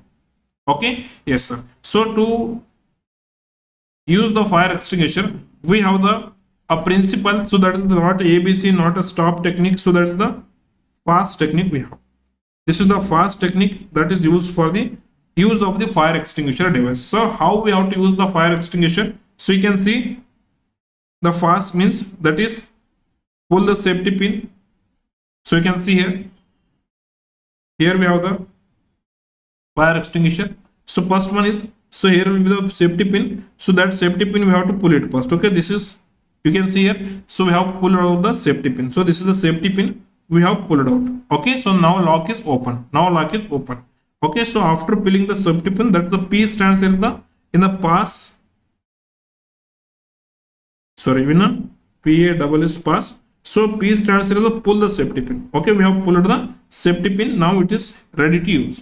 Okay, next is A. A is the aim. So where we have to aim? So can we use the fire extinguisher at the top of the fire? No. So we have to aim at the bottom of the fire. Okay, so aim at the base of the fire, we have to aim. And next we have is the S. S stands as the, we have to squeeze this one. This particular, this one is there here. So this one we have to squeeze. Okay, so once we squeeze, so it will start to come, all the foam, it will comes out and it will start to destroy the fire. Okay, so after squeezing that one, we have to sweep this particular squeeze side by side. Okay, so like this we can sweep. Okay, so we have to sweep the this particular foam by the side by side. So this is the very important thing we have to keep in our mind. Okay, yes, sir. So this is the principle where we can use the fire extinguisher. This is important for your exam. Pull, aim, squeeze and sweep. Okay, that is what you can call as the pull, aim, squeeze and sweep. That is the fast. Okay, so you can see the same thing here is the P stands as the pull the safety pin. A stands as aim at the nozzle. Okay, so that is the nozzle means this one. Okay, this is what you can call as the nozzle. Okay, this is what we are having here. This is the nozzle. Okay, so that particular nozzle we have to aim. Where we have to aim this one? We are aiming that one at the base of the fire. Okay, and yes is the squeeze the handle. Okay, and release the extinguisher agent. Okay, and the extinguishing agent is coming out, so that time we have to sweep the nozzle from the side by side so that it can extinguisher agent can spread everywhere and it can compress the fire there only. Okay, so this is the very important thing what we have to keep in our mind. There is the fast stance. There is the technique which is used in the use of the fire extinguisher. So I hope it is very much clear to every one of you, and I hope you enjoyed the session. And don't forget to attend the today's Sunday pre-test. So we have the all India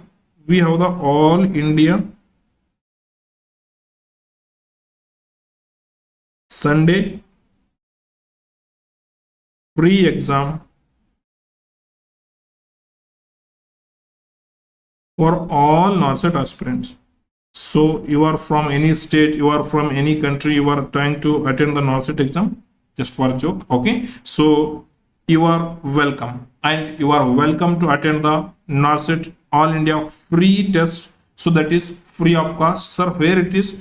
It is there in the Master Nursing Classes app. It is there in the Master